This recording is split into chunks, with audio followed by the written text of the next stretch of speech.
Up at night, yeah. Make all the demons quiet, yeah. We were built to thrive, yeah.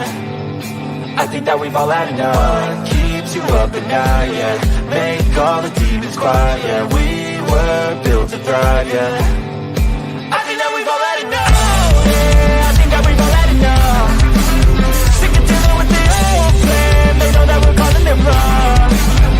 You got me like, oh yeah. I think that we've all had enough. They know that we're calling it wrong.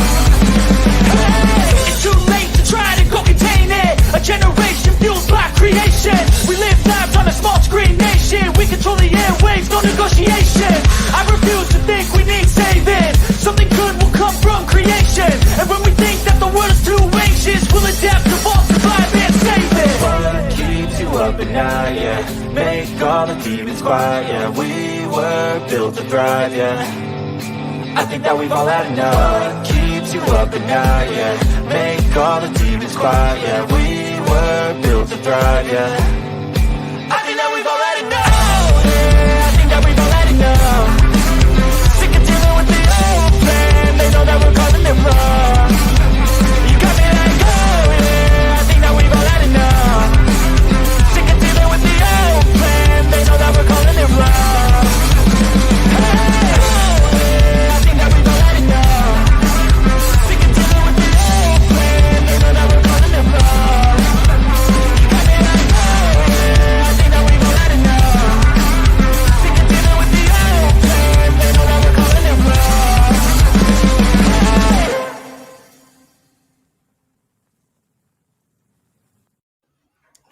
Good evening. Welcome to the Sovereign Soul Unchained Mind channel. It's good to see everybody out here tonight. I see Larry Holloway, Dreamy Lynn Escape the Chains, Devos Nation. There's my Queen Bee. How are you, Your Highness? Michelle, how are you tonight? Kelly Fitzpatrick.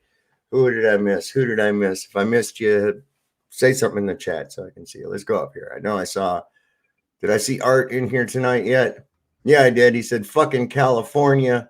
5.0 quake expected within 2 days. Dutch Sense predicts that it is as hitting at a 7. So take care. And he's right all the time. Epic rainstorm and flood mudslides. Time to change a place geographically. That sucks ass. I've got the Ironton Auditor with me tonight, as always, on our Tuesday night stream. How are you tonight, Terry? I'm doing great, there he sir. is. Hello to everybody out there, and a special prayer going out for Art Akuto, and I know Crippled Cat lives out there too. Those are the two I can remember off the top of my head that are out there, and are of course on my mind and on my heart. So if you pray, guys, do that. If not, send them some well wishes. They might be having some disturbances out there soon. Well, they couldn't get no goddamn water for the last 6 years, and then all of a sudden it's like, all right, god dang it, here you go, woof, give it all to them at one time and shit, and hey, here's a fucking earthquake to go with it. Yeah. Sounds a little biblical. So tonight our show, we're talking about, can you trust your government? Now, is that a play on words? It could be. Well, the thing is, and I looked at it, and when they finally took up on the challenge, I was like, oh shit, they're going to do this. I saw it no different than like what I run into. Oh yeah, well, if you could take a trip to Antarctica, well, can you take a fucking trip to Antarctica? Well, no. Why? Because it costs like $40,000, or whatever. Is that a realistic thing? Well, to be doing? I think for some reason most of them think that you say that it doesn't exist. I don't think they understand what you're saying. The fact that and even if it doesn't matter if it is a ball or if it is flat. Either way, when you leave south and travel south, you're going to come upon Antarctica. Right? Yeah, it exists. And you would be taken to a sheet of ice where you would be told this is where you're at. And if you had no other way of knowing, technically, I guess, they could take you anywhere on that sheet of ice and tell you that's where you're at. And how would you know?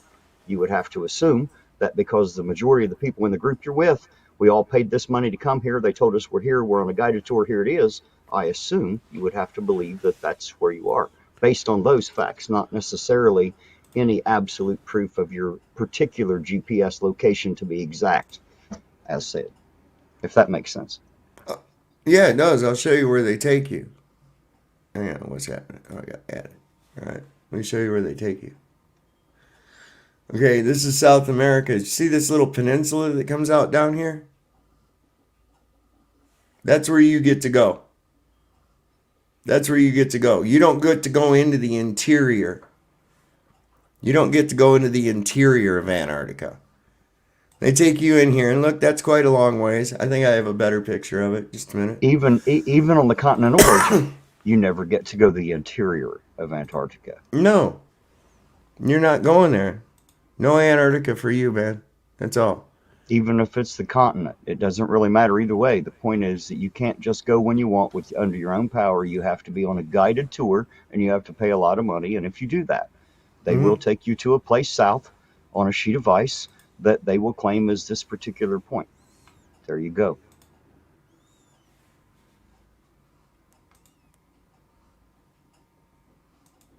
That doesn't exist. Yep. That don't exist either. See, come on, this is what I'm trying to say. Is like, look. How many miles do you estimate that this picture probably takes up? Because I think people lose the idea of scale when they can't see something there, what they would normally associate with size and distance, if that makes sense. It's 125,000 feet. So we're That's all I can seeing tell you. several hundred to maybe even 1,000 or more miles Yeah. in the horizon, Right. left to right, not front to Right. back, which is both ways, obviously. But I mean, left to right is Yeah. would be even wider necessarily than our straightforward vision. I'll give it the benefit of the doubt and say 500 miles. How much curvature by the math should we see in 500 miles? Well, let's see. What's 500 times 500 is what? 25,000, right? Right. Or is it 2,500? It should be 25,000, I believe. Yeah, 25,000. Okay, so 25,000 times 8 is 200,000.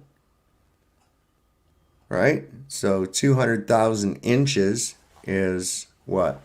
Divided by 12. Yeah, 200,000 divided by 12. Let's see. Let me use my little calculator. Aaron's telling me not to ask a flat earther to do math. 200, 1, 2, 3, divided by 12 equals. So there should be 16,666 feet of curvature. Now, is it possible that But it see, could you be couldn't. so That's big? that's beyond the parabolic range, anyways. Is it If it possible was a that ball. it's so big that a ball could be so big that it could look flat in that distance? At that, would we actually see that curvature spread out over a larger distance?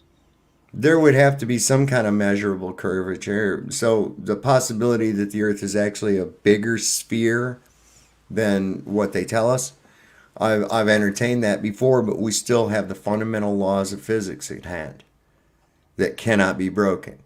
Right. And I that's was just one. talking about as far as visually. is Yeah, concerned. yeah, I've I'm seen trying to where they get this, take. image in my mind and try to picture it. How much of a ball should I see, and at what height should I be able to see it? Right, right. Yeah, you would definitely be able to see it at that altitude. You should be able to, given the size that How it high is supposedly this? is. 125,000 feet. How high was the guy who parachuted back? That the guy that jumped out of the little fucking balloon thing and parachuted back? Felix Baumgartner with Yes, the yes. How high was Red he? Bull. He was at 127,000 feet. And So this is about how high? 120, I think 120 or 125. So you're within the same range as where he jumped from. Well, now whenever they showed his, it looked more round than that. It's because they used a GoPro. When you look at the camera, if you watch that whole thing, there was a camera inside of the capsule. And he opens up the door, and you can see out the door from inside the capsule, and there's no curvature. But the GoPro and fisheye lenses, cameras that they had on the, I guess, little gimbals or whatever that were on the capsule and on his helmet were all definitely, they were major wide angle lens, fisheye lens. And if you watch carefully as he goes down, and in a lot of footage like that, you'll see that there's the earth is curved, and then as they go, the earth then it turns into a fucking bowl, and then it turns back into flat, and then back to curve.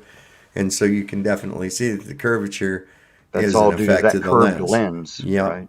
Yep, absolutely. Absolutely. It's like that thing I showed on Perspective last night with the guy in the pool. That it has a glass wall to it. And he was standing there facing the glass wall, and over here standing to the side. From your perspective, it looked like the bottom half of his body was turned toward you, and a few feet in front of where his head and body was turned Right, perpendicular to it. So it's like right. you have to be careful what you see. You have to really be careful what you end up seeing. And look at it. Let's see, major wide angle lens. Yeah, absolutely major wide angle lenses. But that's an interesting. See, I mean, look at that. That's You like. know, I've went to YouTube and I've watched a lot of these balloon launches where Hmm. they'll send it up and tell you how high they went, and those are very, very interesting. Anybody out there that would enjoy seeing real pictures, real time, from, well, I mean, obviously it's pre-recorded, but real time from when they launched, it's very interesting footage to watch. Hmm. Oh yeah, listen, this place is way more incredible than what they're showing you. This crazy shit. I mean, this right here, come on. How do they know any of this dumb shit? They make that up and you go, oh, because there's science and shit.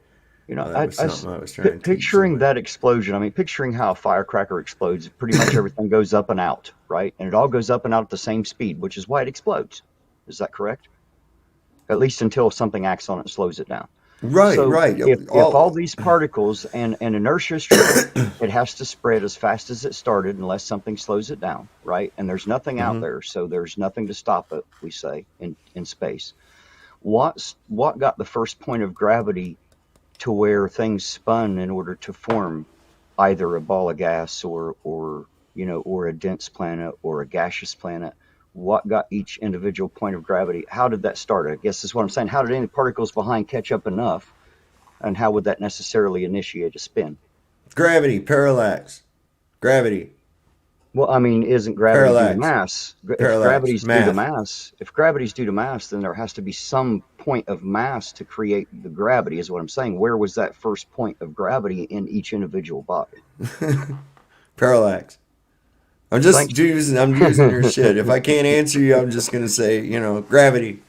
Well, you know, I like to pose questions. You know, I have some, and some things don't seem to make any sense.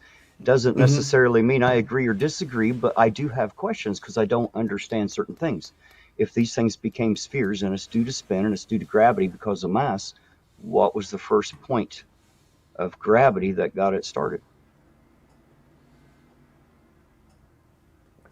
I don't know. That's their story, man. You gotta let them tell it because it's like Why don't we see satellites in the background when they're doing the spacewalks? I don't I know. mean, Yeah, where's there some there? is there any footage? Because I might be mistaken. I don't know. Is there any footage that shows one or two satellites out in the background, like while they're not doing anything with those satellites, they're just sticking around on the space station or on the shuttle or something? See this right here is where they take you. See this right here? That's where you get to go when they take you to Antarctica. Over here in this area of the world, they take you down here to this little peninsula right here. You're never gonna get to go up in here. You're never gonna get to go up in there. Okay? That's But yeah, you're right. How the fuck does pieces of an explosion ever come back together for any reason? Right, And if it continues, a body continues in motion until acted upon by another body or another right. force. Law of inertia. Right.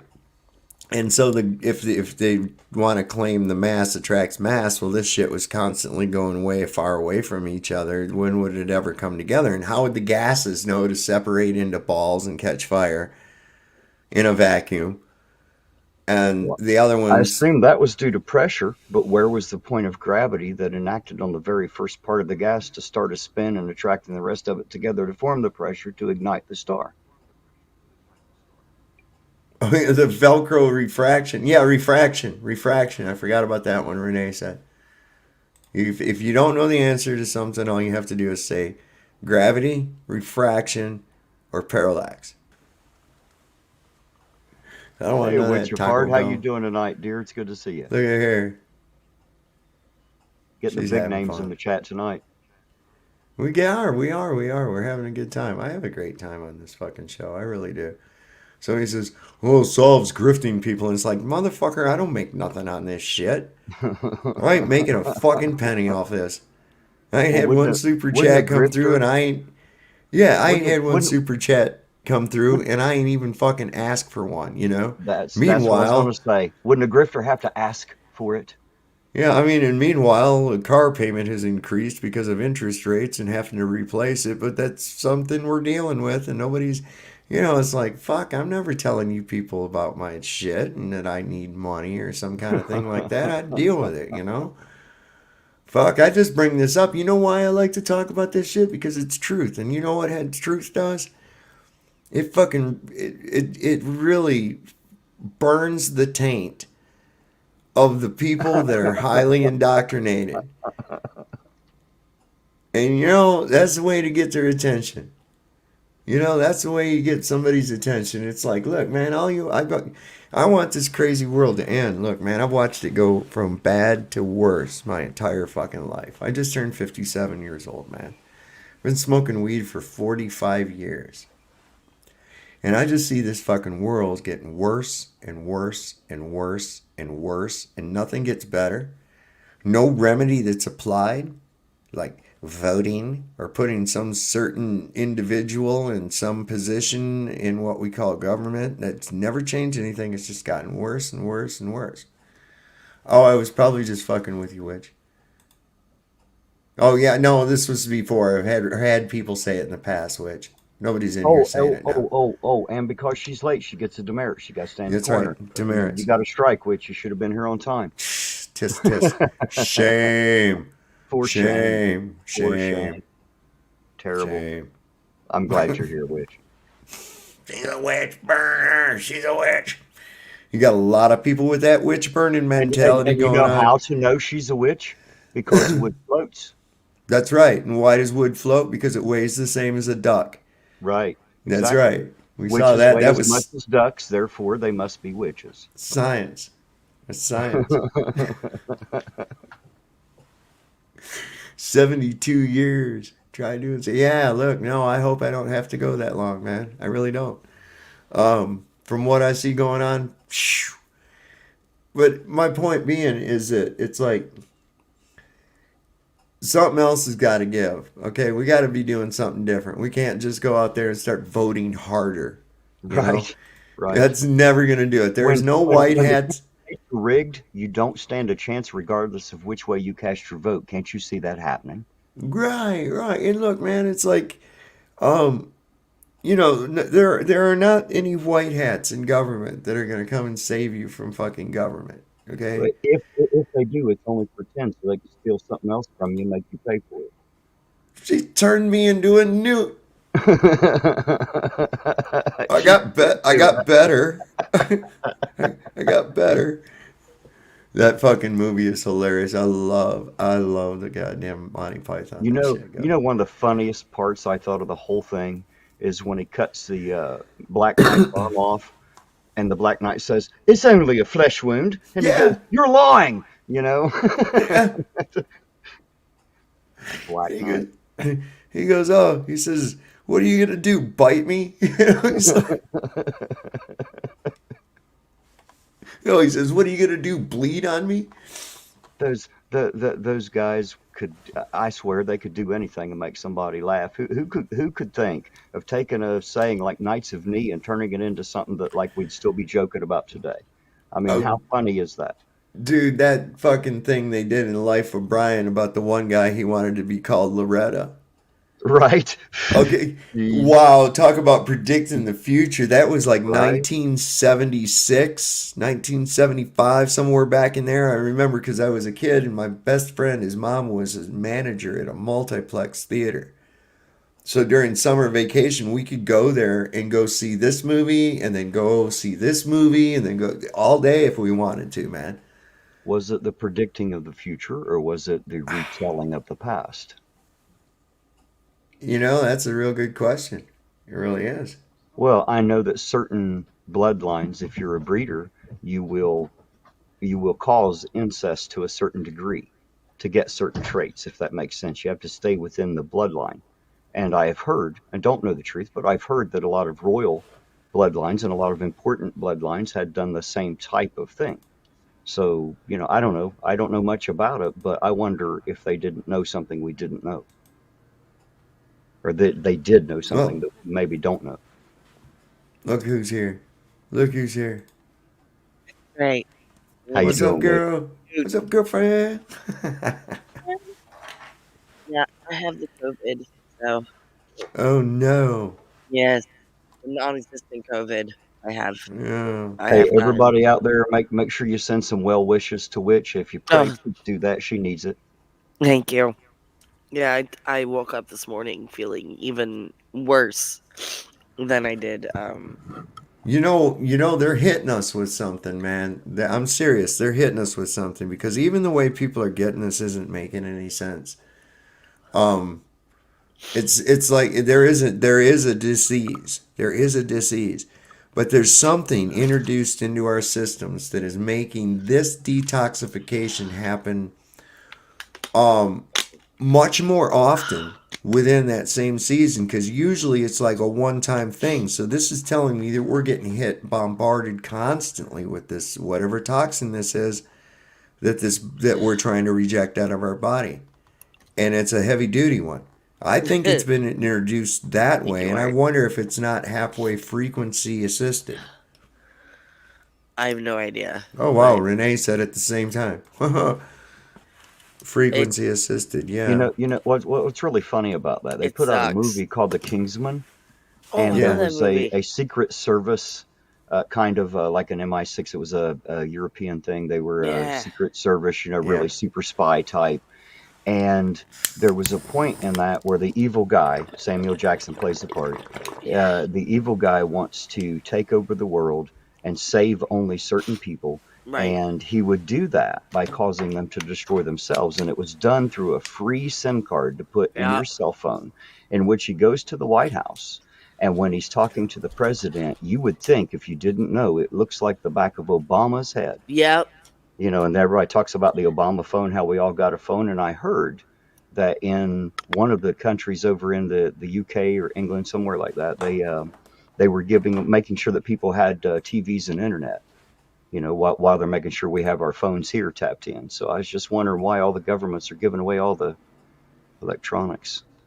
Yeah, that's a good question, isn't it? I It don't know really about You is. can't the you electronics can't you, part. you, you can't hardly buy a dozen eggs for less than $5. But if you need a cell phone, hell, you just go down here under this tent out here on the parking lot and get a free one. Yeah, no Oh, I need shit. I need to go where you are. They don't do that over here. So, um, y'all know Renee Bernays in my chat, I'm sure.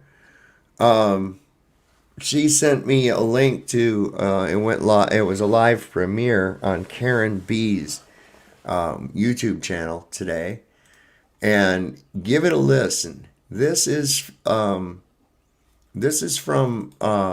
way back. This is from when it was she said back in the 80s. Where she got back in 1984. Mm. This was a 1984 radio show. She was lucky enough to have it on tape, and she rebroadcast it. So don't go right now, of course, but I want y'all to go there and put this in your history or bookmark it or something. This is gonna tie some shit in to this whole thing. Oh, It really will. And unfortunately, like Witch of Heart, 1984, you were probably what, sucking your thumb? I wasn't born yet. You weren't even thought of. I was You born weren't. in '85. All right, there you go. You I was already only 10 years old, and so what did you say? 84? I was 10 years 1984. old. I was 10 years old. Okay, I was 18. No, I'm sorry, I was 1984. Yeah, 19. My gosh, you're such old farts. I'm just Yeah, I kidding. know. I'm just kidding. I love you guys so much. Like seriously. Yeah. Well, see, I was stationed in 1984. Most of 1984, I was over in Europe. I was in Germany. Oh, So I was there from, let's see, May of 1984 until November of 1985. yeah. See, I So was born that, October of '85. So. yeah, see, I was nowhere around you or your family. I'm not him. Oh, so I guess you're not I'm my not your dad. dad. I'm not your All right, dad. all right. My dreams are now crushed. Thanks. So Now I apparently may, you weigh more than a duck, then I would guess, Sovereign. yeah, I must. Well, I'm a newt sometimes. Sometimes I'm a Sometimes newt. he gets better. You know what I find funny is some people age like wine. It's very fine. And others of us, they age like me. I'm like an old What? booger. I'm just getting old, dried out, and stiff. And some people age like milk. Oh, Renee says that, okay, I was mistaken on that on Coffee Talk. Karen said she found an archive of the show online somewhere and downloaded it. Oh, nice. But I was listening to it today and it's really got some great shit in it. Art, he says, I was 34 when he was out In there. 1984? Yeah. He was out Wow. there busting trim on the Okay. means, And you mean actually had streets. the audacity to call me and Sovereign old. Right. Yeah, right? I did. My bad. We's young people, baby. We's young people in this shit. Hey, which Art was also a Navy medic, by the way. Oh, well, thank you so much for your service. Yeah, man. Back in those days, he had saber wounds to have to tend to, and then he had to climbing up in the rigging, Bayonet punctures. well, he was climbing up in the rigging and saying, "Avast, you mateys!" You know how many pirates he fought out back in the Land ho! that right there, man. We love you, Art. Yeah, that's He- awesome. Art Akuto was on the mission with Captain Cook, man. That's He's the one that buried the treasure on Treasure Island. yeah. She said it was only 2 hours of a 3-hour show, man. Listen, it's important. That's why I say I save a lot of shit. And I have for years, Right. and I don't keep it on my computer because my computer's connected to the internet. I put that shit on an external drive and I disconnect it. Because I'll tell you what, man, I've had them go into my DVR when I had that before. I've had them go into my DVR and remove shit off of there without me knowing it. I've Sure, your had, wife didn't just do that? yeah, absolutely. Absolutely, man. I mean, I'm talking about some shit that it's like information they don't want you to have. And it's like, where the fuck did that go? This was so crazy. I went and sent a picture of something. Oh, here's one. You want to see how weird the censoring is? If you type in Antifa.com into your web address, into your address bar of your web browser, watch what happens. Now, try to type that in on Facebook Messenger or on any kind of computer shit other than the address bar and see what happens. It won't let you send it. It will not let you send it. Interesting. Yeah. So you're saying if I type Antifa.com into Right. that into Messenger, it will not allow me to send it, is what you're Right. Right. Try it. Try to send it type that into Messenger right now and try to send it to me.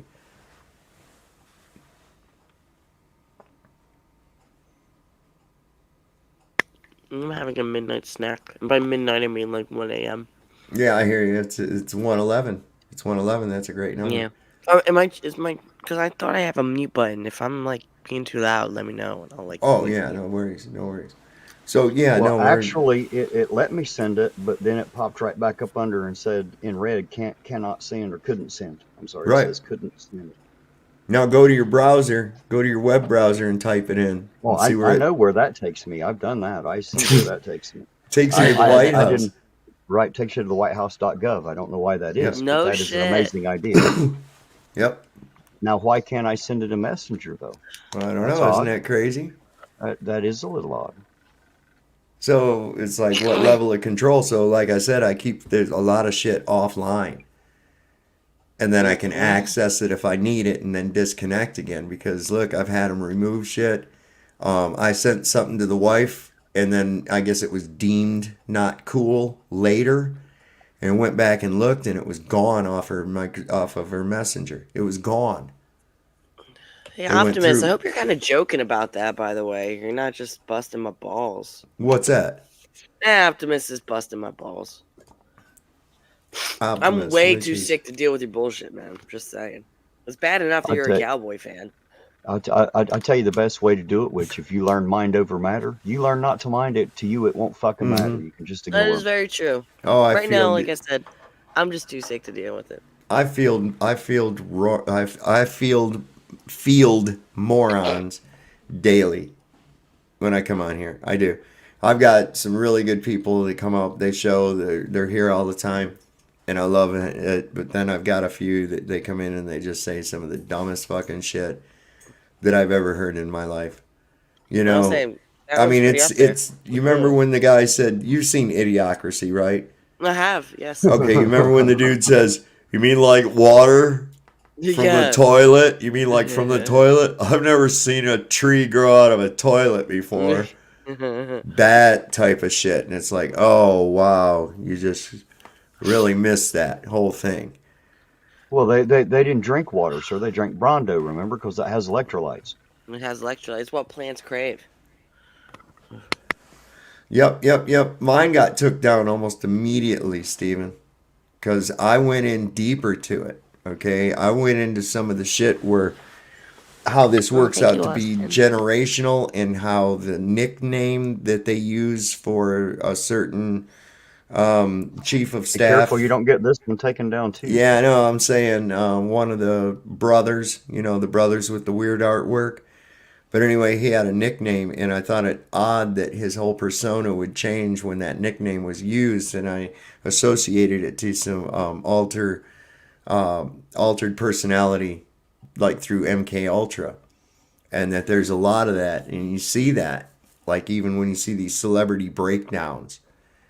They're like they never name who they are, but they are always talking about they are controlling them, they are fucking with them. Oh, Rosie, you're right. I am a fake and a fraud because I'm not a real witch. I just play one on YouTube. You have found me out. That's Oh right. my That's God. right. I love Well, that. damn it, I was going to ask you for a love potion. I guess I'm fucked, ain't I? Dude, you think if I was a real witch, I would be this sick right now? Like, seriously. Well, maybe you just got it. Maybe you just got a bad batch of brew. Maybe you Oh, that didn't might have been use the right eye of newt. I You know, didn't. I don't know, Stop. man. Why Who am I did to you say? send me the wrong one? God damn Hey, it was a mistake, man. It was my bad. I sent you Eye of Toad, and Oh, that's what I it was like, was. look, Screwed it all up. I There's a switched. difference. There's I a switched to a difference. new distributor. He was a little less expensive with the shipping, and it's I out of got twice the Taipei. amount for half the price. Yeah, and it's out of Taipei. Right. I should have known. It's like any third world country with no It was postal all made in laws. China anyway, wasn't it? Oh Yeah. yeah. Yeah. Well, everything is. It really is. The world's made in I mean, China. hell, I think even newts are made in China. I haven't picked one up and read it lately, but I bet if you look under it, there's a tag. Yeah, there's a tag. There's those guys' press conference right after they got done from being up on the moon. Look at that. That must have been a spectacular journey to be that excited. Hey, that was probably. They definitely look like they are happy men to have been there and back, don't they? Mm-hmm. I think it's funnier and shit. Mm. We use oils and herbs, not eyes. I would Oh, agree come with on, what you're saying. Renee. Sometimes we get to use eyes. Now be cool, man. Using eyes can be fun. Not even no eyes and newts or nothing like that. Now you're challenging Shakespeare, Renee. Renee is my girl. She's my girl Friday. She's my girl Friday. She finds all kinds of cool information and shit for me. It's cool as shit. She goes, hey, I found this. Look at this. What's that? So you want to know what I'm snacking on? I'm snacking on pretzels and Nutella. Oh no. I was thinking about grabbing.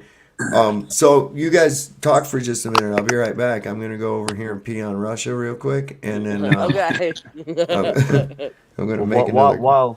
while he's gone, I want to say something about Renee Bernays out there. She's an awesome, awesome person, and for more reasons than you know.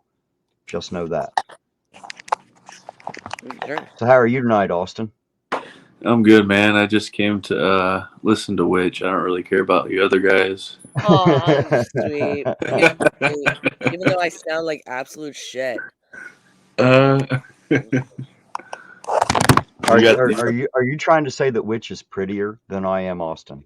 I don't know. It's kind of close. Hey guys, Renee put a link in the chat. Everybody go check that out. Now What it's is for it? that and more. There's still other things out there. I don't want to say because it's not my story to tell. I just want her to know that I think she's pretty awesome. Okay. Hold on. I need to get another bottle of water, like my freaking 10th one today. I'll be right back. Well, you sure attract a crowd, don't you, Witch?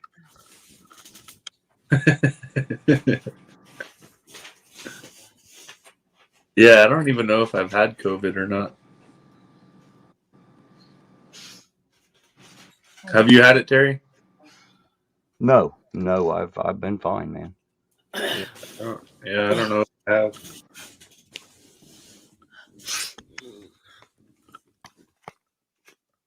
Okay.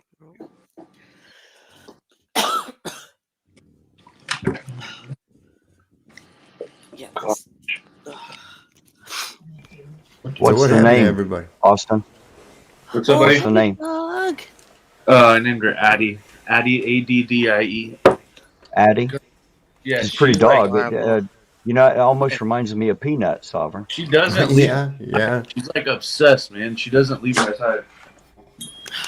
Yeah, I had that experience with Sovereign's dog when I was in his house. I don't know what it was with me and her. Maybe she just loved the attention, but she curled right up with me, man, and just laid Aw. right there. She I was loves so everybody. amazed.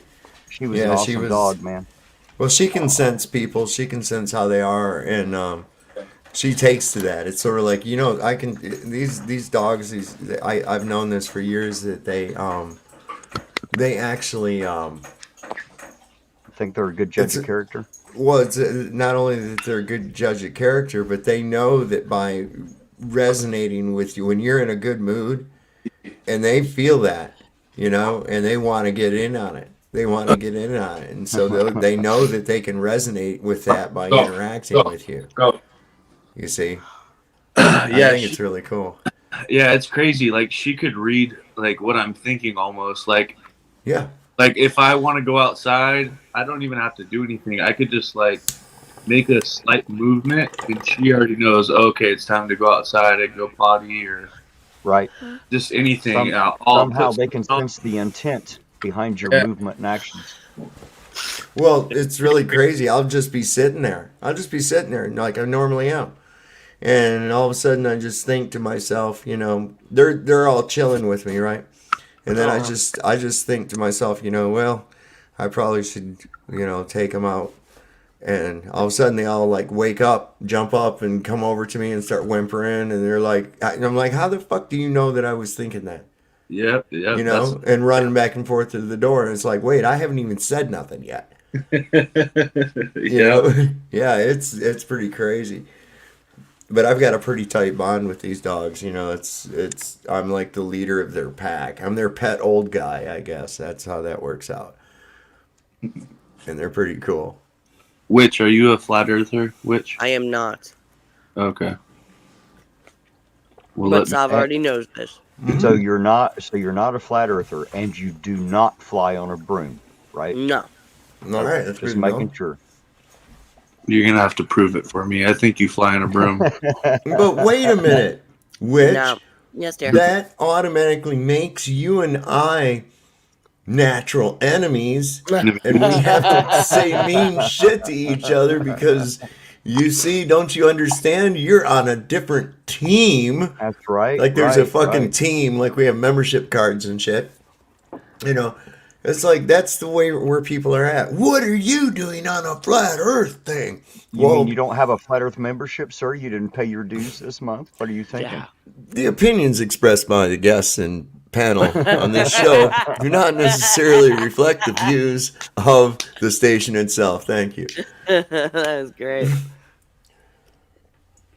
I mean, Oh, see, now they it's wanna sad. troll It's me. sad that you got to fucking tell people that shit, right? I know. Yeah, Wicked, the loss of the Saints was bad. I'm not gonna lie. That was bad. Mm. That was really bad. What is it? The Eagles against the Saints, and we lost against the Saints. What about that dude collapsing on the field, man? I know. Isn't that terrible? I think I seen another one happen today, Sovereign. I saw you sent me that video last night. I think I seen another one of just today where another NFL player like just randomly collapsed. He wasn't hit or nothing. I think I seen another one from today. No, it's still the same guy. Not the Bills. I'm not talking about the Bills guy from last night. Well, there wasn't a football game tonight, so I don't know. I seen a recent one. yeah, I don't think that was from.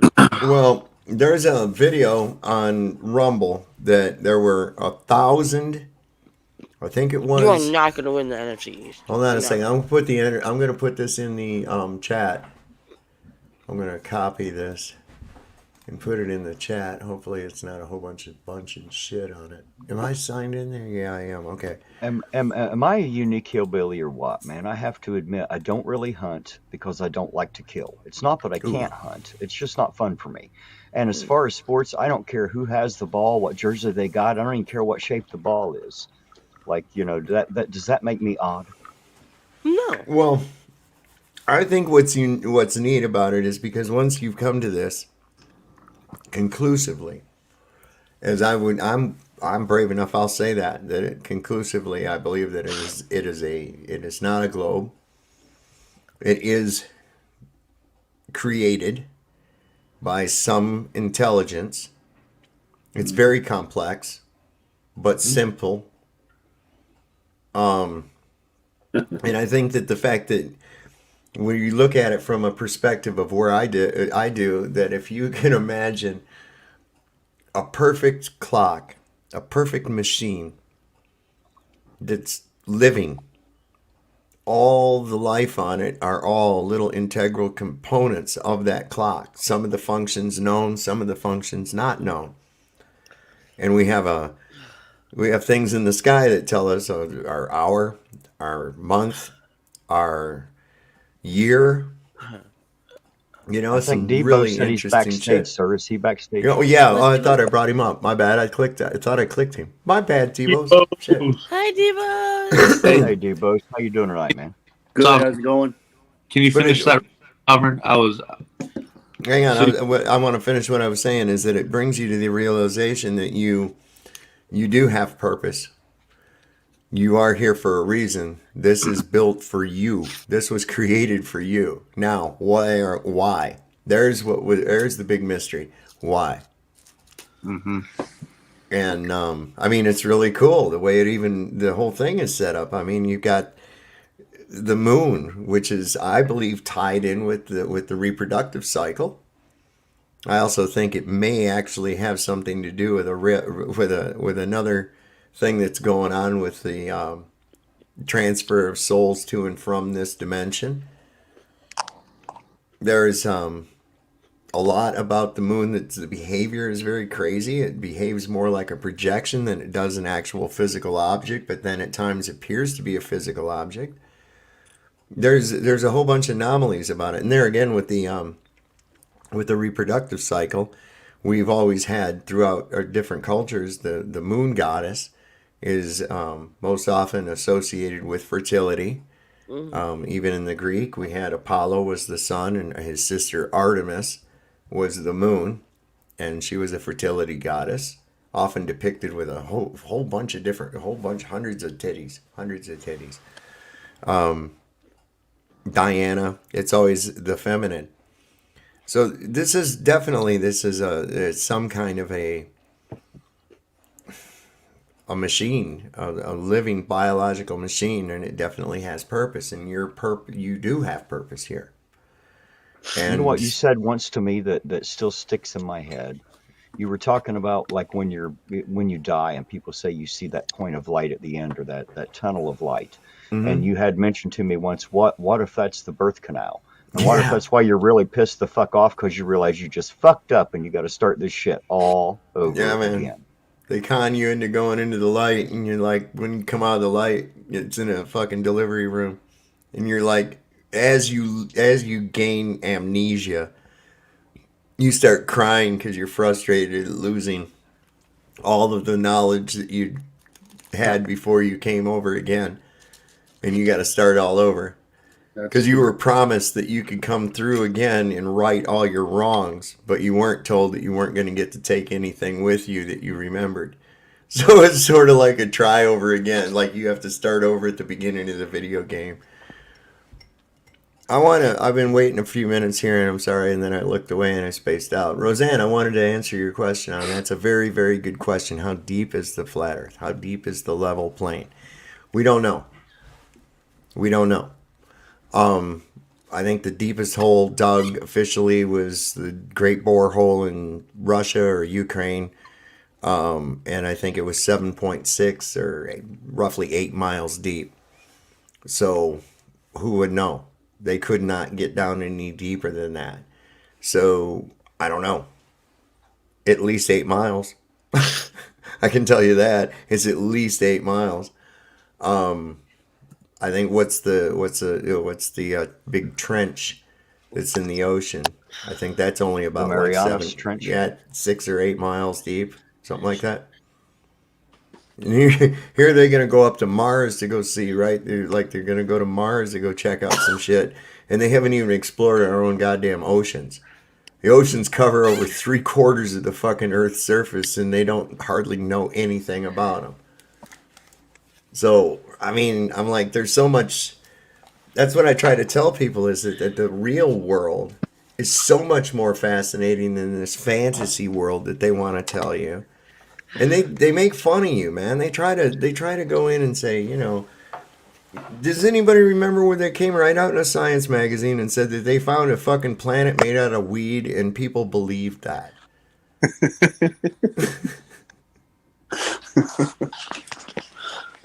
For 45 years worth of smoking, sir, I figure you must have your own planet of weed there somewhere. Yeah. Well, it's a gift that keeps on giving, because this is something that God gives me, and that brings me right back to the same thing. What a fucking cool mechanism. It's self-perpetuating. It is. It's completely self-perpetuating. Nothing's wasted in nature. If you think about it, the way the natural world works, nothing is wasted. The nutrients of all the plants that had died before become the nutrients for the new seeds that grow within it. Isn't that awesome? Including the bodies that are buried or not. And buried.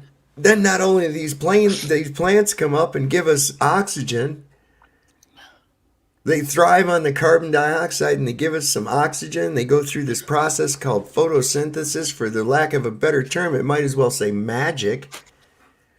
Right. Right? And they take this shit up and not only become a nutritious thing, they become a useful thing to us. They become a medicine. Do they not take like the rock form of mineral and turn it into the organic form that we are actually able to absorb and supposed to?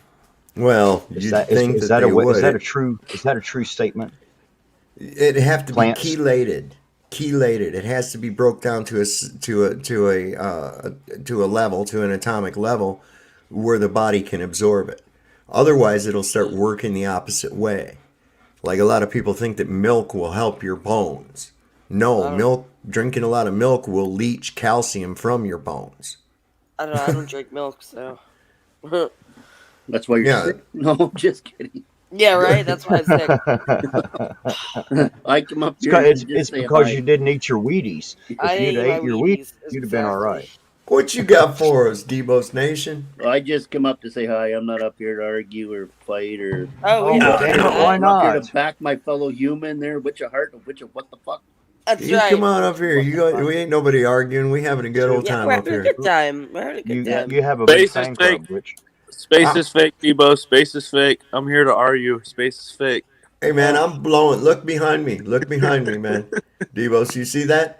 I've been blowing fucking chemtrails all over Canada. Look up, look up. Go outside, look up. You'll see all them chemtrails I've been blowing. Look, I'm gonna hit you motherfuckers up again too, man. I wish You Canada. guys, I wish you Canada guys put was that goddamn, strong. you put that Castro motherfucker too close to our border. What's up with that? Get rid of that son of a bitch, man. What's up? He's going to have so much THC in your local atmosphere, you'll be able to smoke the snow, Debos. Get ready. Hang on, that's what's going to Ottawa. You just wish you had the weed we had. Oh, indeed. That sounds like a challenge. It does. Indeed. It's time to get a passport to Canada, sir. I don't even smoke. You don't even smoke? Nope. Well, it's all right. To each their own. Way I look at it. You know what, though? I tell you what. Is it legal in Canada? Yes. Okay.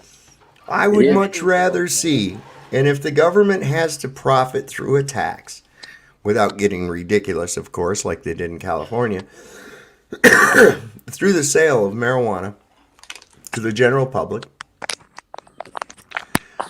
I encourage that highly over what they've been doing with the promotion of the sale of alcohol and the collecting of taxes off of that. I mean, I'm sorry, man. I agree with, if you want to put some shit in your body, that's great. Okay? But give some people some choice, because without a choice, a lot of them turn to alcohol, and unfortunately, alcohol is like one of the worst drugs that there is. It can be highly addictive, and it's socially and mentally devastating, the effects that can come about from it. Now, there's some people that just drink a little bit. It's so accepted and expected these days, though. Yes, just like we just passed this a marking point, one of our reset marking points. This was the yearly reset of New Year's. And people went out, and their goal was to consume as much of that shit as they possibly could, and then make a bunch of ridiculous promises to themselves that they had no intention of keeping. And I didn't make any. You know, and how much shit happened? Terry was out. He saw there was a big fight at the fucking local dive bar. Oh, yeah. I was there with him. Somebody went through there in Times Square, I guess, with a Gherkin knife and was attacking people and shit. And this is what alcohol brings to the table. It really does. If you've ever been around, and I'm sure you have, alcohol-fueled fires, there's always arguments, pissed off shit happening. People start arguing over the stupidest shit, like, oh, it was not a 63 Ford, it was a 65 Ford. You know, and then the next thing you know, they're trying to kill each other with broken beer bottles.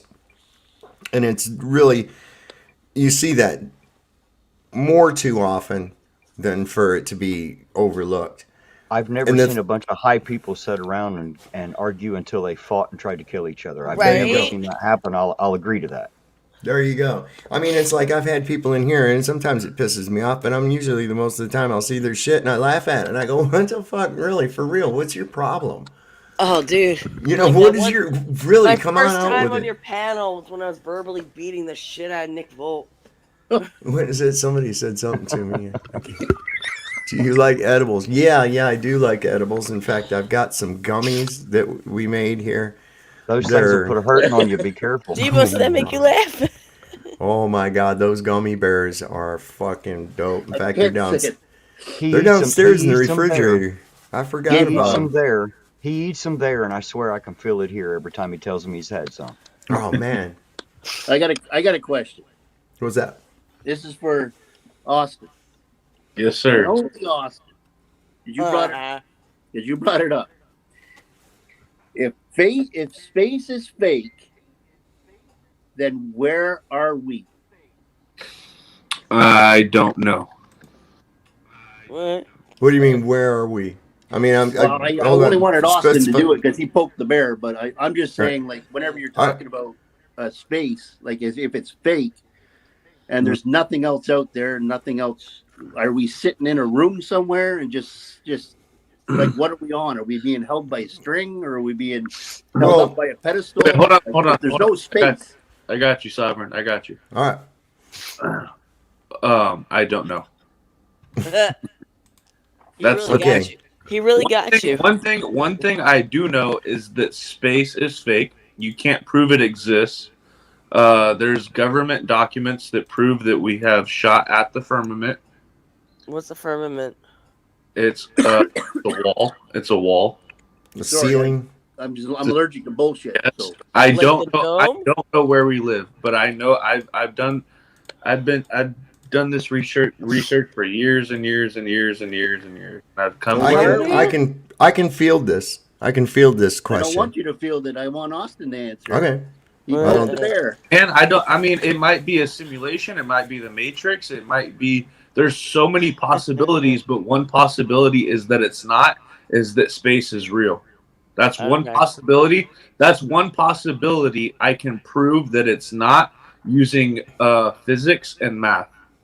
Well, I think the first thing that would Okay. be needed to be established is what is space? Define space as you know it. What do you think space is? What we are told is it's a vacuum. It's a never-ending vacuum, and we are just on some rock floating through infinite space, doing all these different motions and all these different things, but somehow we can see the same stars doing the same rotation every single night. We're not a corkscrew going through the air, though. No, we're not. Magic carpet. Not flying any through of the that. air. Oh, we're not any of that stuff. We're No. not that stuff. We're not. But that's what your diagram is showing, that we're a corkscrew flying through the air. If We're not. That's not how it works. if you believe the heliocentric model that we are orbiting around the sun at a rate of 66,600 miles an hour over a 365-day period, the sun is moving at 500,000 miles an hour or faster from the center of the Milky Way. We're chasing it as well. Everything going around the sun is chasing it in a perpendicular direction to its rotation around the sun. tilted at Okay. a 24.4 degree axis, according to what? If there's no up and down or side to side in space, what are we tilted to? How are you tilted in an infinite amount of space? How are you tilted at an axis? Well, you just. Well, you're how- getting ahead. You're getting how- ahead of. You're getting ahead of shit. You're getting ahead of shit. We're just gonna go on the motions. We don't even have to throw that degree in there, because Right. while this is occurring right here within 365 days, and you've traveled that distance away from the Milky Way, that means that the Earth could never return to a position that it ever was in space, right? So now you're going 1,000 miles an hour, a little faster, at the equator, while simultaneously rotating around the sun at 66,600 miles an hour. And then in a perpendicular motion to your rotation and your orbit, you are traveling at about 500,000 miles an hour away from the center of the Milky Way. Now, this is also moving because of this ever expanding universe and galaxy that we live in. Those are some phenomenal speeds going on there, but you don't feel it because of math. Okay? Because of math. That's why you don't feel can't just say it. that, Sob. It's out of math. But thanks, Austin, for answering that. I appreciate it. But yeah, if you don't know, you don't know. Now, what do you think it is space, Debo? I think the way we're moving around is because the spin and the Earth is constant. It's always going it's going as fast as it is, and it's We're not spinning. going anywhere. We're not going anywhere. You're But how stuck. could? I need to ask that question. How could it? We're told that we're on an elliptical orbit, which means that the Earth would have to vary in speed as it rotated around the sun, right? I'll give you an example without using science or math or whatever you Well, want. no, definitely use science. We're engaged in listen before, so you know we're engaged in science right now. Yeah. Okay, that this method that we're talking and using, the Socratic method, and that we're taking and saying, well, could it be this, and we rule it out or we accept it. See, that is the scientific method. So yes, by all means, use that.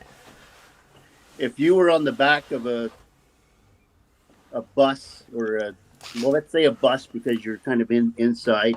If I throw a ball and it's going to hit the ground, it's going to hit the ground right where it's going to bounce back up to me right where I'm standing. And that's because I'm going at a constant speed down the road and that's why it's able to do that. Same thing if I were to play ball with somebody else on the other side of the aisle, the ball would always come back to us because we're traveling down the road at a constant distance, at a constant speed. Now, anytime that you adjust that speed, if you go faster, you will lose balance. If you brake, you will lose balance. If you turn either way, you will lose balance. The only way it can possibly work is if both the spin of the Earth and how fast as it's moving around the sun, they're both constant. But they're not constant. They are proven constant. It can't be, not with an elliptical orbit. They're both those speeds. Those speeds would have to vary in order to achieve an elliptical orbit. Okay. Now, what we also got is we got the Earth. Well, it's going right there. It's going at 66,600 miles an hour, right? Average, because we know it can't be a constant. So the moon, everything in space is constant. Well, okay. You still have to go. You have to succumb to the laws of physics, though. There's no way around that. Okay. For instance, let's go back to the basics of this. So, your belief is that, and what you've been told, I want to make that's highly important, because that takes the burden off of you. It's not your fault. I lived through my example. Right. So we have this ball that's doing these movements through the space, and I'm going to bring up your train car thing too. Let's elevate the train car so that now it's 40 feet tall, and we're going to bounce the ball so that it goes up 40 feet. Will it drop behind from where it went up? Absolutely. Because of what law? The law of the body in motion continues in motion until affected by an opposing force. So what's the opposing force in this? Would be the downward vector. Because once it leaves the train car and you from the bounce or whatever, it immediately starts to decelerate because it's no longer hooked to those things. Because it's changed. It immediately starts to decelerate. Now, the height you're talking about would be a negligible amount for you to notice. However, with the train car being 40 feet tall inside and the ball going all the way up to the 40 feet to come back down, now we have enough distance that we can see a noticeable difference, because we have removed that ball from any contact of a moving source whatsoever.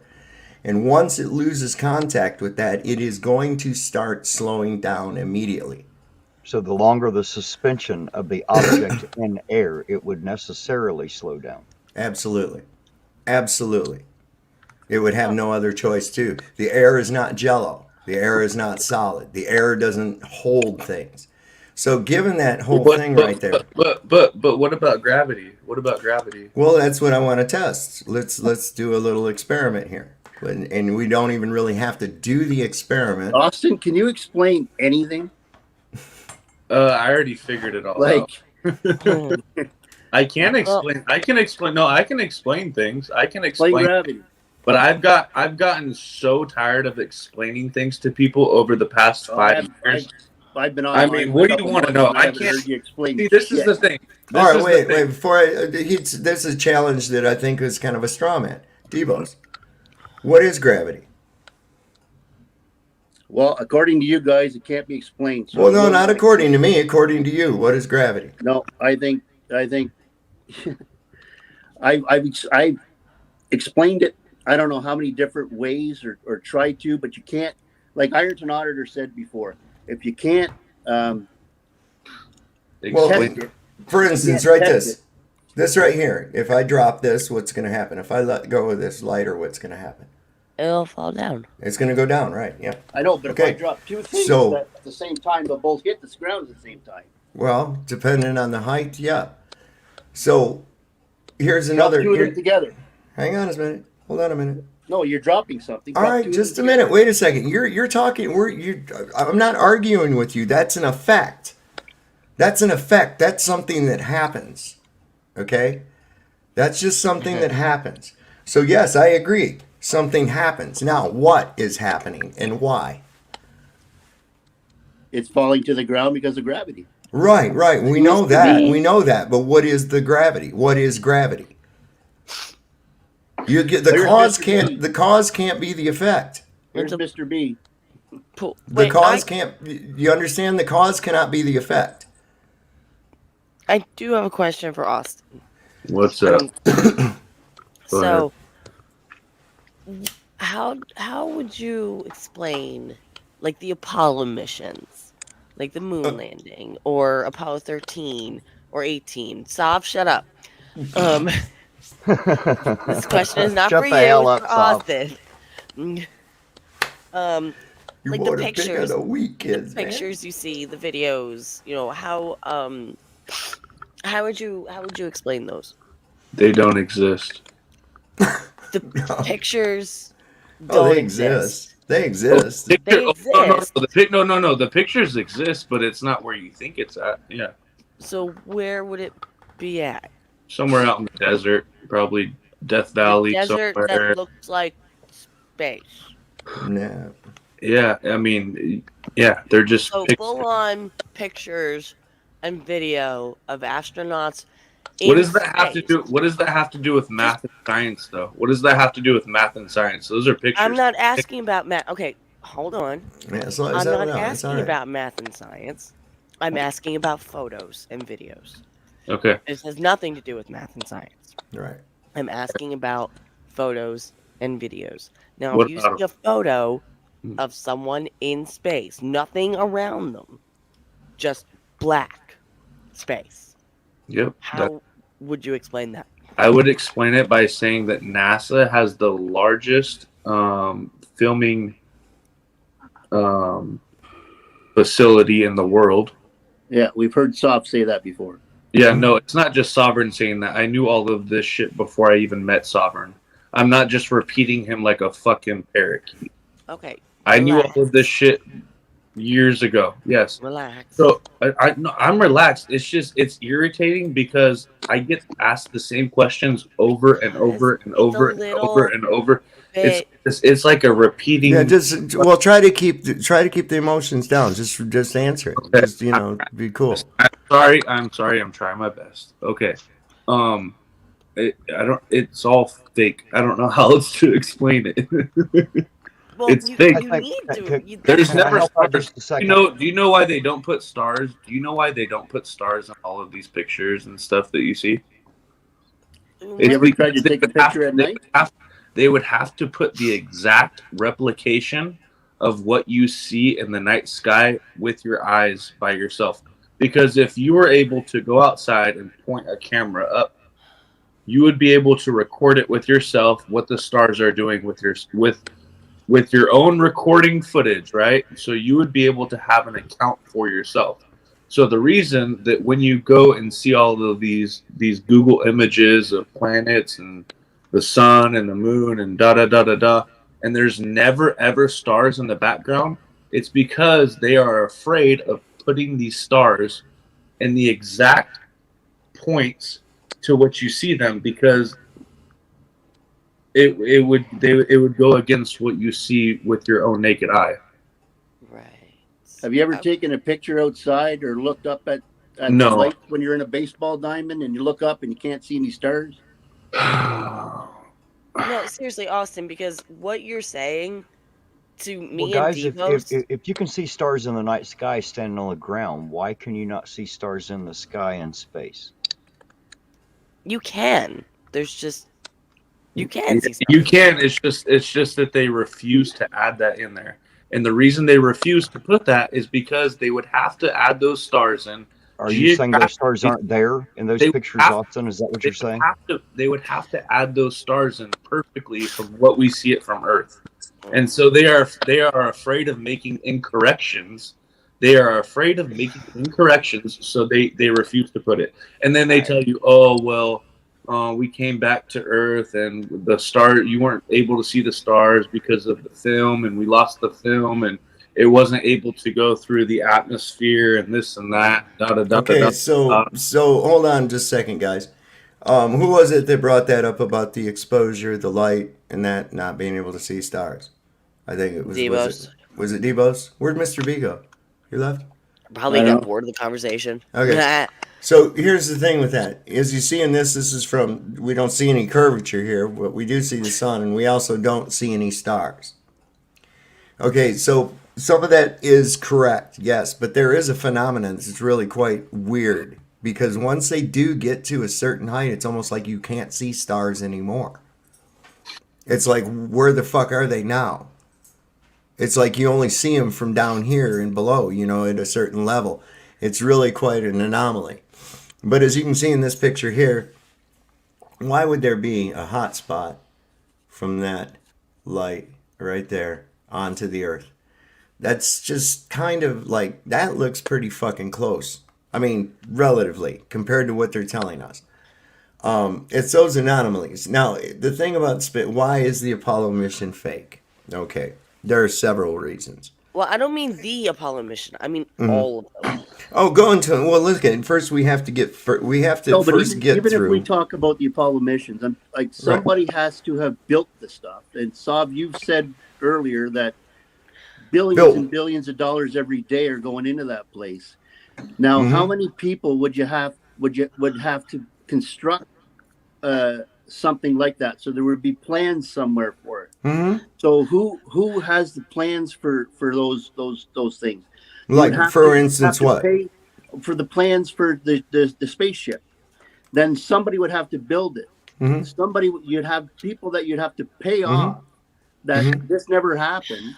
Dude, I don't doubt that there's somebody has built something and they paid money to have it built and everything else. Do you know how money laundering works?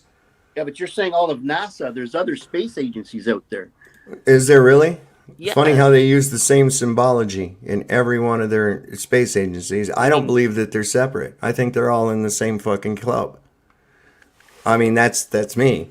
I was looking for something on here. What did I have there? Oh, that picture. There's another one here that I wanted to show you along that line too with those. We have to get past the first problem, okay?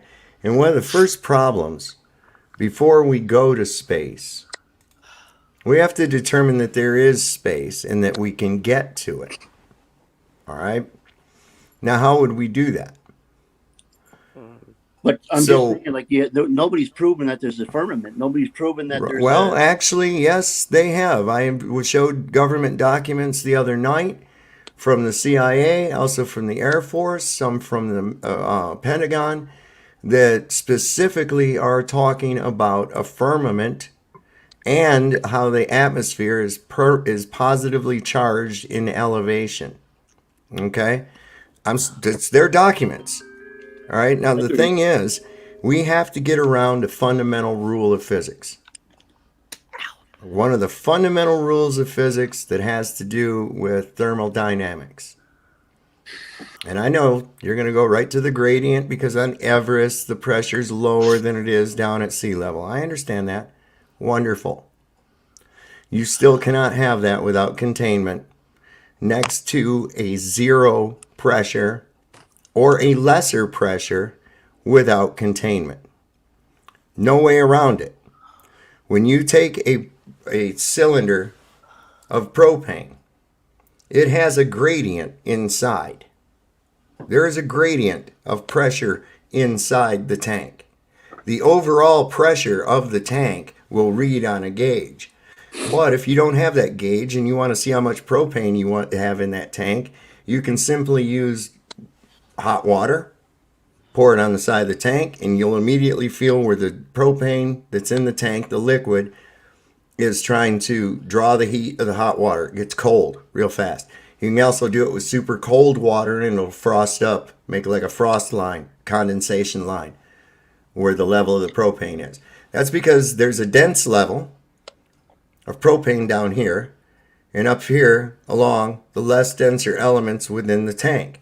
When the tank is breached, equalization to the outside pressure of the tank takes place and gives not a fuck of the density of any of the layers within or the gradient within the containment.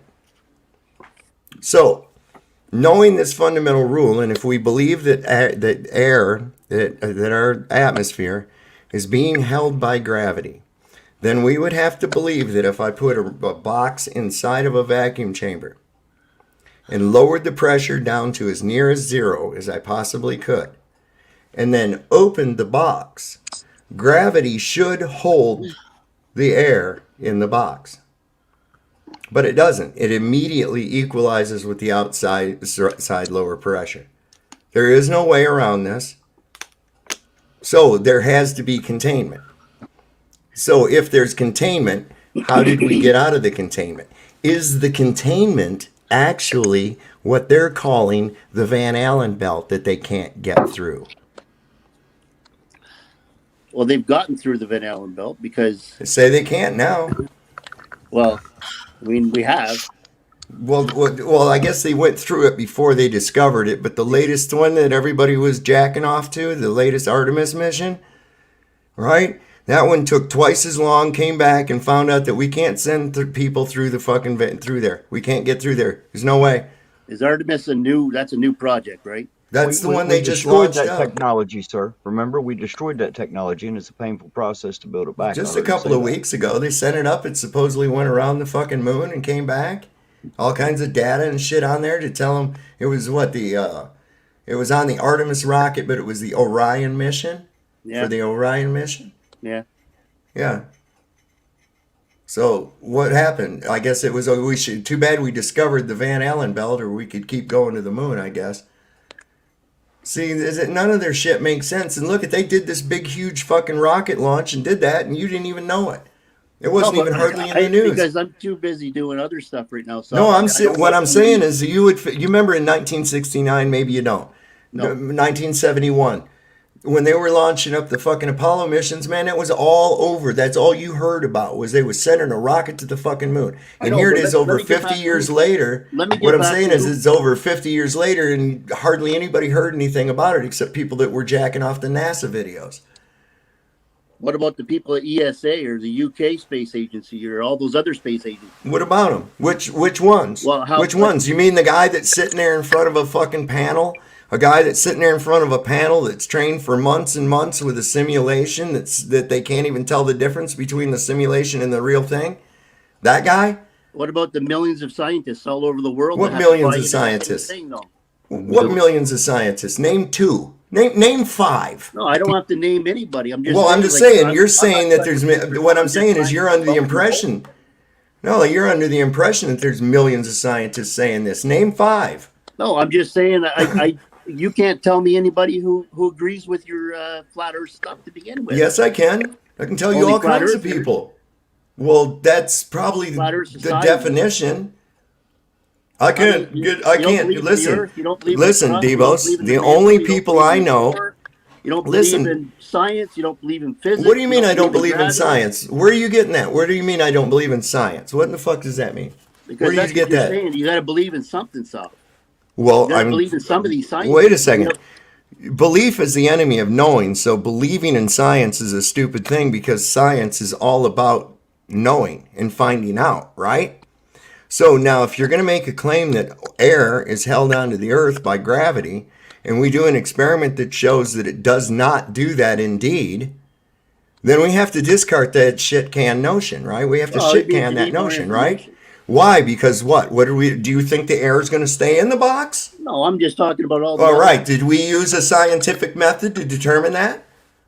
I keep telling you about the stuff that drops down. You can put heavier things and lighter things together. They'll both drop at the same time. What the fuck, dude? I'm not disputing the effect. So I'm not disputing the effect of your box. I'm not disputing the effect. Okay. Yes, things drop. That's true. Absolutely. Okay. But you can't say that the effect that you're witnessing is the cause. You understand? So just saying gravity doesn't fucking mean anything. Do you mean the effect or the cause? What is the cause? Acceleration. What is it? It's an acceleration. That's right. What kind of acceleration? I think it's 9 point. What is it? No, I didn't ask for a number. I need a description. What kind of acceleration? What's the gravitational pull towards the center of the Earth? What's doing the pulling? What's the gravity pull? What's the pull? I told you this before, so I'm not a scientist. Well, yeah, you are, just... Devos, because we are engaged in the act of science right now. We are engaged in a scientific act right now. We are taking a logical series of things and deriving at a conclusion. And somebody smarter than me can answer that. Well, why? Hold on a second. You're so the cause is the effect. I think there's a misunderstanding here. What he's trying to say, Debos, is what it seems to be is there's no experiment to prove that gravity exists, and although scientists will agree, what we do is measure what we call the effects, either the weight of, the speed of fall of. Those are the effects of gravity. What Sovereign is trying to determine is that magical pull. What is that? How do you determine what that is? Because we can only measure the effects. We can't actually measure the cause scientifically. I'm going to get a scientist and I'm going to get him on my channel. How about this, Devos? Do yourself a favor. Do yourself a favor. Learn what it is. I am learning. Okay, there you go. You don't have to bring a scientist. That's like bringing another guy to do. That's like bringing another guy to do your fighting. No, and I'm not that we're fighting, but I'm saying, well, I'll bring my friend Big Moose and he'll kick your ass. No, what we're doing here is you don't know why, and you appeal to authority. Why do you appeal to authority? I'm not saying I'm going to bring Bill to beat up Mike. I'm not. No, I mean, you know what I'm saying? I'm going to bring a scientist on. Why don't you find out and you bring the information? That isn't exclusively for a scientist to have.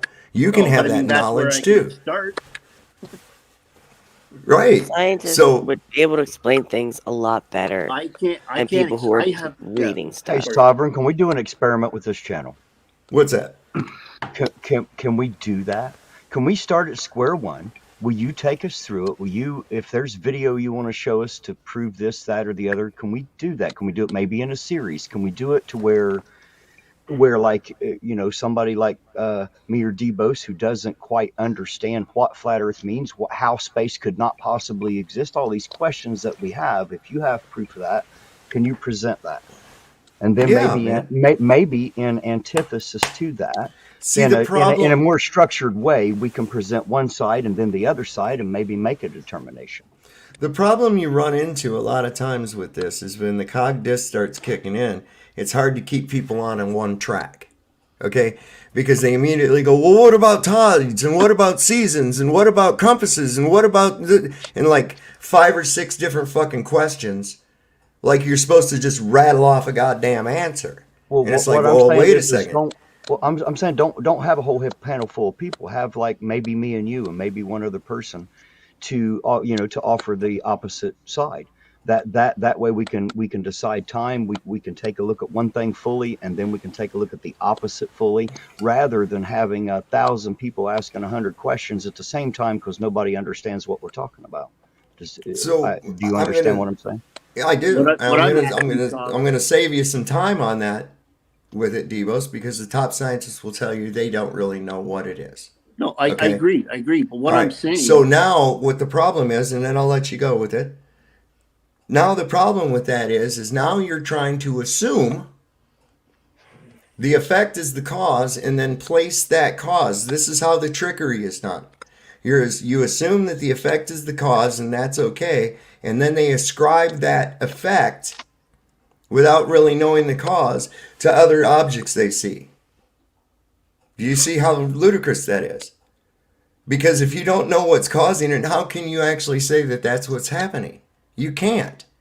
But if I make you think that the cause and the effect can be the same thing, then it's easy for me to pull that over and you won't ask that question. Because like you just said, smarter people than me have already figured it out. And yes, they can go through and make calculations as to what rate something's going to drop, the trajectory, all that great shit. That's wonderful. That is an effect. We still don't know what the cause is. Did I say which smarter person I'm talking about? I could be on either side. Well, I mean, I'm just talking about the authority, the appeal to authority. A lot of times that's generally what we do. And my point being, and it's not just you, a lot of us, I was guilty of it myself, that smarter men than me have already figured this out. And then I went, you know what? they're not really that much smarter than me, if they are at all. I want to know how they did this shit. And then when I started looking into it, of how they came up with a lot of this stuff, I'm like, well, what the fuck, man? You didn't know any of that to be true, and you use it as though it's a fact. So what I'm Sometimes trying to we say, tend to believe something because that's what we've been told, and that's what everybody else will agree to. Sometimes that doesn't make it true, and we find out later. what I'm trying, I'll leave you to decide, but I understand what they're saying. Sometimes you'll believe it because of that herd idea. Everybody else believes it. It's the way I think it is, so we believe it, and that's it. It is known. I remember in Game of Thrones, that's what that girl would tell her stuff, and she'd go, well, how do they know that? And she'd just go, it is known. what I'm trying to say is that, like, I remember you saying to Kick one time that, did you call the post office? So what I want to do is I want to call the post office, which means I want to call the scientist. I want to call an astronaut. I want to get to the bottom of that information. Do it, man. And I might not be able to explain what they've said or can you have an astronaut on your show, sir? Can we do that? Can you have an actual astronaut on your show? I am trying to get that right now. I've got 2 emails out to 2 different people. That would be awesome. How great would that be? And Mark Hadfield is one of them. So hey, I want to ask him how that felt when he was singing that song on the ISS and that fucking microphone went right into his neck, right inside of his fucking neck. That had to hurt like hell, but he didn't miss a beat. He sang that song like a trooper. I was talking about the glitch. That wasn't a glitch. They really did that. You saw it on camera. It was not a green screen glitch at all. That was not augmented reality at all. They weren't doing it. That was you said the girl up there had a green screen on. Completely real. No, I am not got a green screen on. No, you said the girl. You said the woman you had on the astronaut, and her hair was flying up and down. Yeah. Listen, I've been looking at that. I'm going to show you another thing that they filmed. Do you ever watch that show? What is it? The Big Bang Theory, with those 3 nerds live together and there's the hot chick that lives across the hall. I've seen it. I know that's the first thing that pops up when you punch. So they did an episode where the one guy, did you watch that before, Witch of Heart? Yeah, I was usually the hot girl that was across the hall, but I was also the nerd that nobody knew about. They just saw me as the hot girl. So what I'm saying, on the TV show, the one guy that I guess he still lived at home with his mother, that he got to go up into the space station, and this was on there on the show, and they actually had some of the astronauts right there floating right by him. He pulled out a pen while he talked to his girlfriend at home and shit, and they apparently had to move the whole crew for the TV show, at least the film crew up there, so they could float around and film this. But the dude went over there and he floated right in front of a thing, and a guy floated right by him and shit. And he flung a pen in the air and it flipped around and shit. And there were multiple camera angles, which tells me that they had to get this set up so there was a crew. But that was remarkable because they must have been right up there on the fucking space station, right? Wait. What? Stop. What? Stop, honey. You really don't think, or are you trying to say, okay, because it looks like, because this one episode was, quote, in space, they either really went up to space.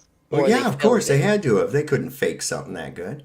That thing was real. Did you see it? That pen floated right there like that, and he grabbed it and he smiled. You saw that, so right? You're saying and the guy floated by behind him. The guy one of the real astronauts. One of the real astronauts. Hold on, Witch. You think they filmed the movie Gravity in space? You think they filmed No, they had to. They had to. I'll tell you the point he's making, Which what he's saying I know exactly what he's saying. What he's saying, if they can fake it that well on TV, how would you know which one's fake and which one isn't? Wow, they had really good filming technology in 1969. No, they did not. In fact, if you look at it, it is some of the fakiest looking shit you ever saw in your life. Watch the docking. With them getting off the moon, and that looked fake as shit. I got to tell you that. Watch the docking. That's from NASA, dude.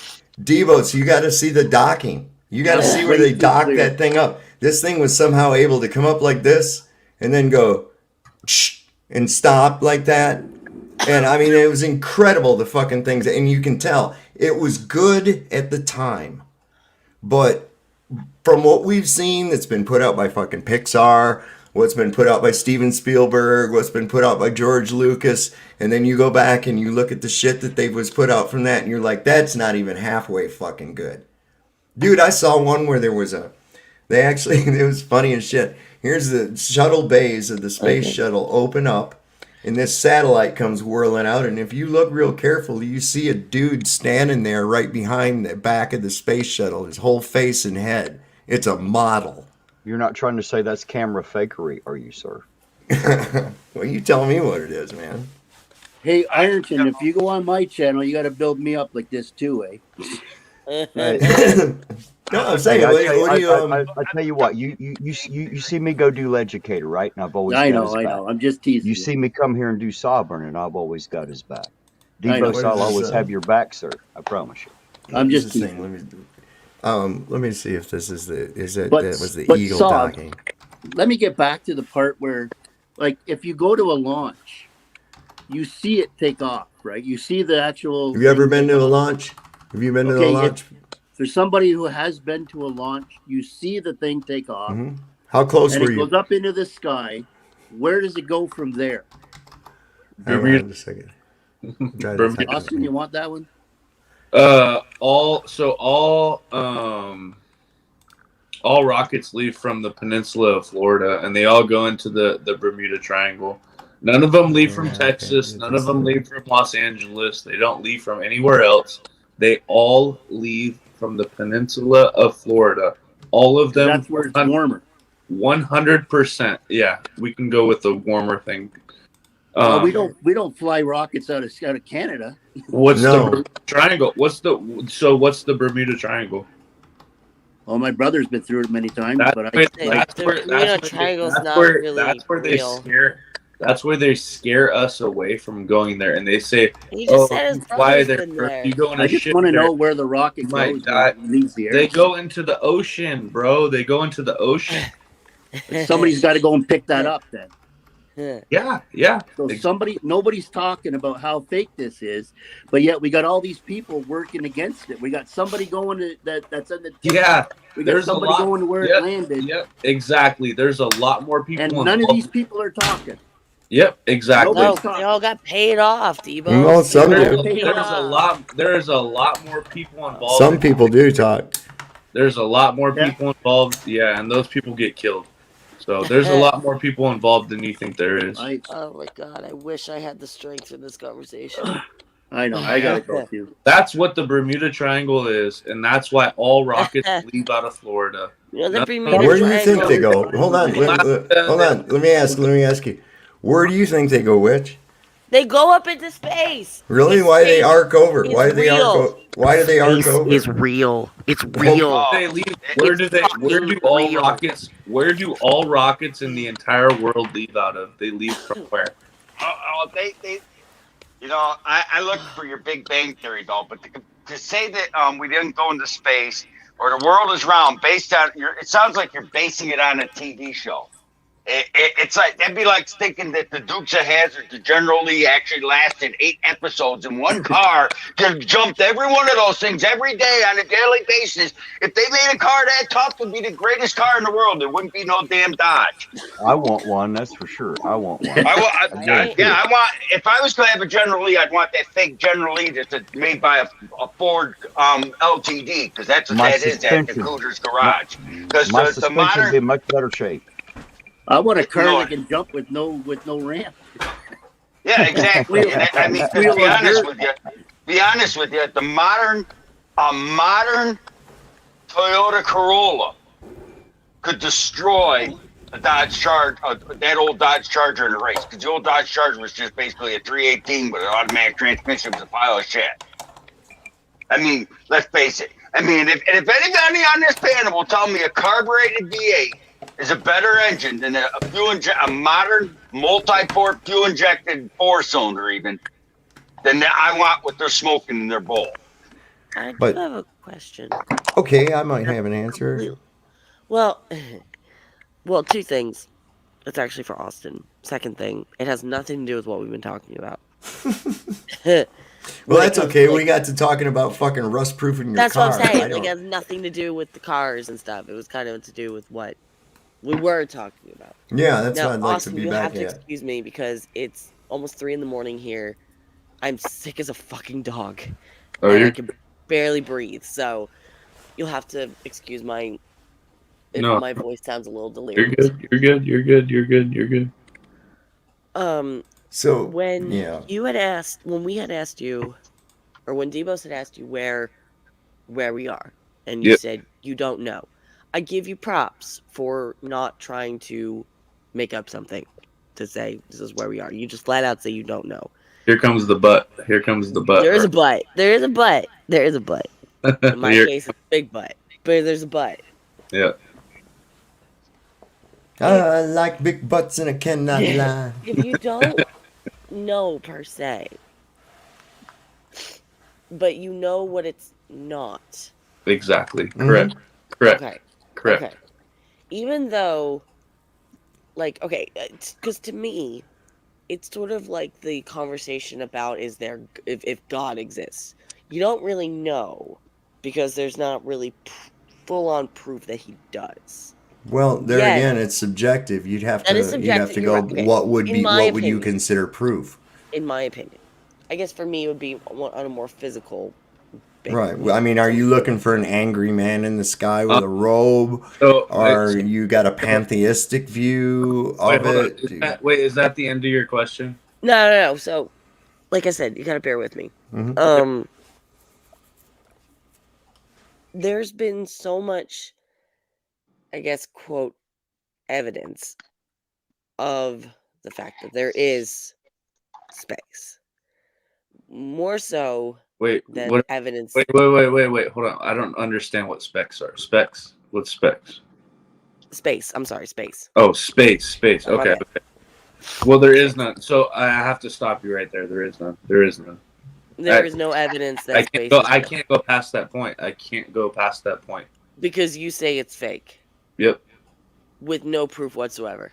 There's plenty of evidence. Okay. We're gonna have to. Second law of thermodynamics. We're gonna have to talk about that later when I'm not dying. I know. See, this is the thing. Just because you. Are you okay? Yeah, I'm good, man. No. Making chemtrails, baby. Yeah, I mean, just because you haven't looked into the stuff that I've looked into doesn't mean it's not real. Okay, so have you looked into the stuff that say I have looked into? I have. I've gone to college, 3 different colleges. I've done the astronomy classes. I've done the tests. I've taken the quizzes. I've done all of everything that were forced to do. I've done it all. I wasn't forced to take any astronomy classes. You know what I'm saying? Hey, listen, I respect the astronomy thing, but there's a problem. There's a problem right there. And it is because, yes, I agree, just like with the gravity, I agree that there are things in the sky, okay? Now, these distances that they're giving me are stupid, okay? You have to believe that light travels infinitum, and there's no proof of that whatsoever. There's not even any evidence of that, okay? And you consider like what they tell us about the sun, okay? 93 million miles away, 836,000 miles in diameter, yet it appears the size of a small coin held at arm's length. Sometimes bigger, sometimes smaller. I see it at different sizes, which I think would be impossible at 93 million miles, but let's give it the benefit of the doubt. That's 8.5 light minutes. That means that the light from there, according to the science, that the light would take 8.5 minutes for it to reach the Earth. So let's go 8 times that distance, and that's roughly 1 light hour. Okay? 1 light hour. How big do you think the sun would appear to be, and how much light do you think you would get from it? Now, how many hours are in a year? Let's figure that up real quick. Anybody got a I number? know how many minutes there are in a year. Let's see.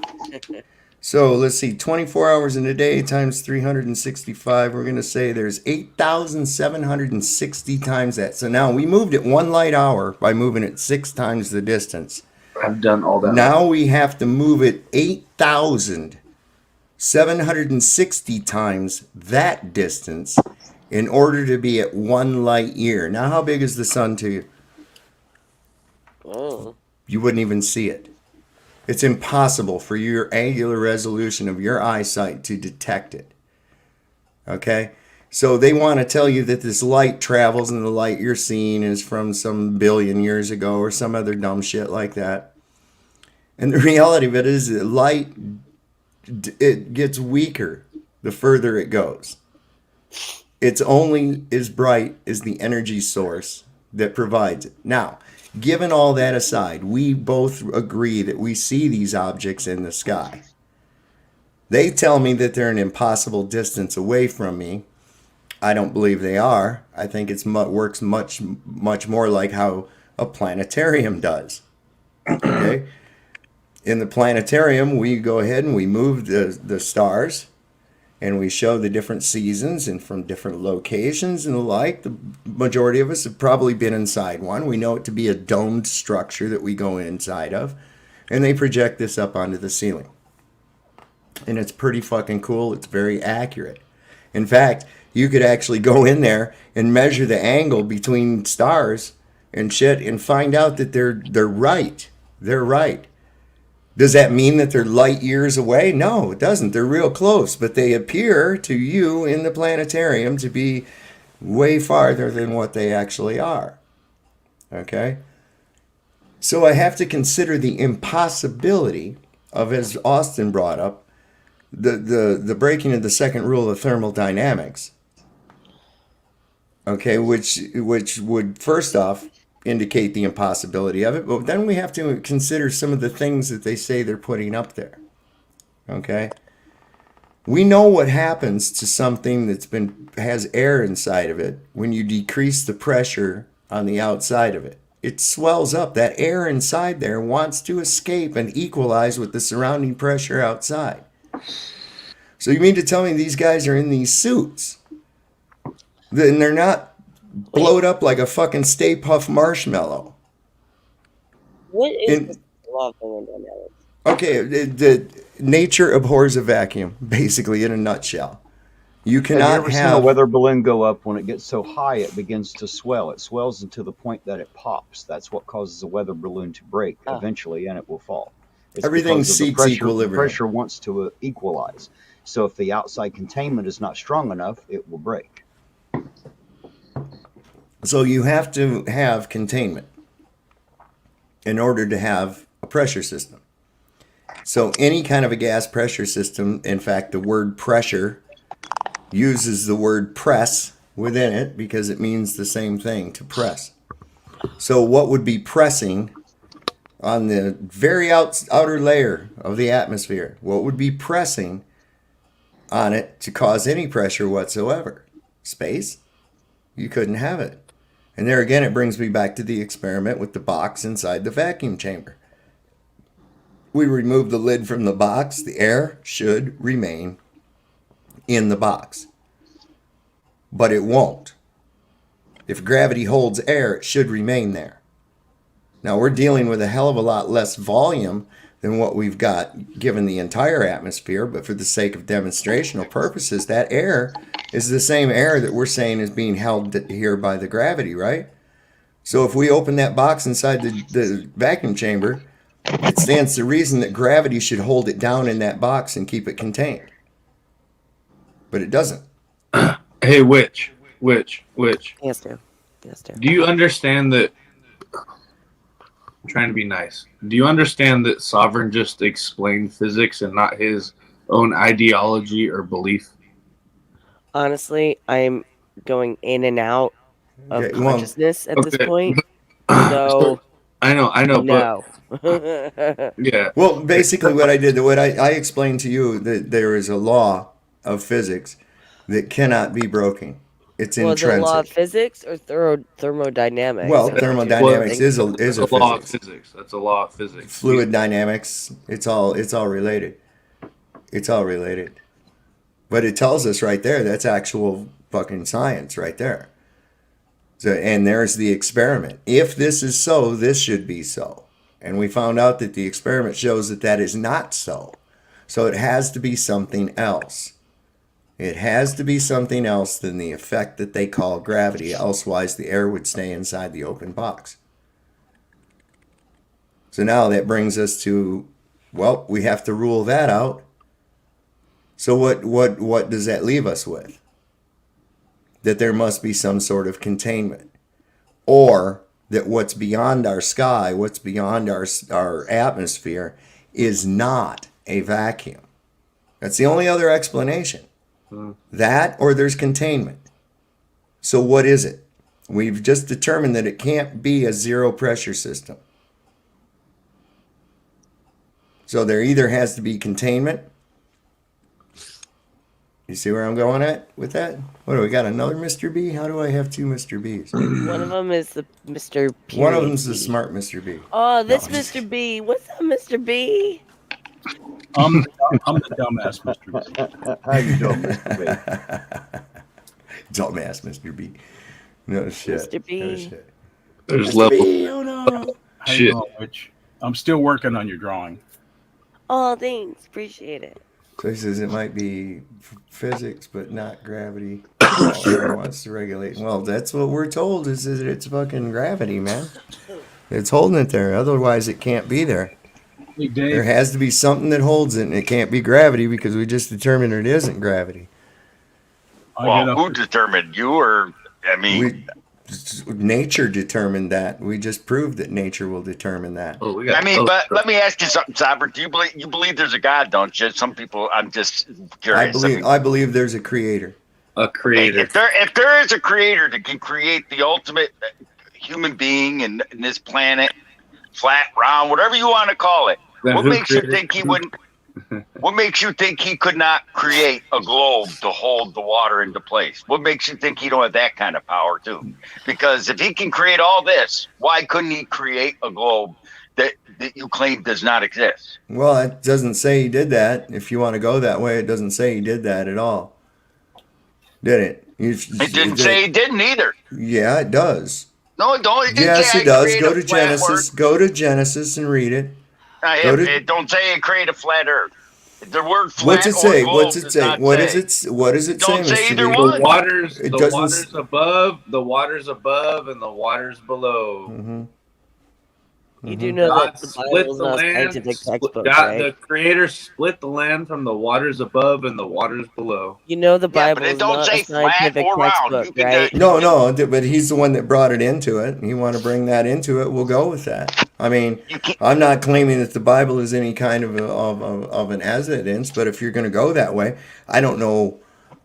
There is a creator. I don't know. I wouldn't, if I was creating a terrarium or an environment for man, and I was putting flora and fauna within that thing, I sure as hell wouldn't put the heating and lighting system all the way down the fucking street from it.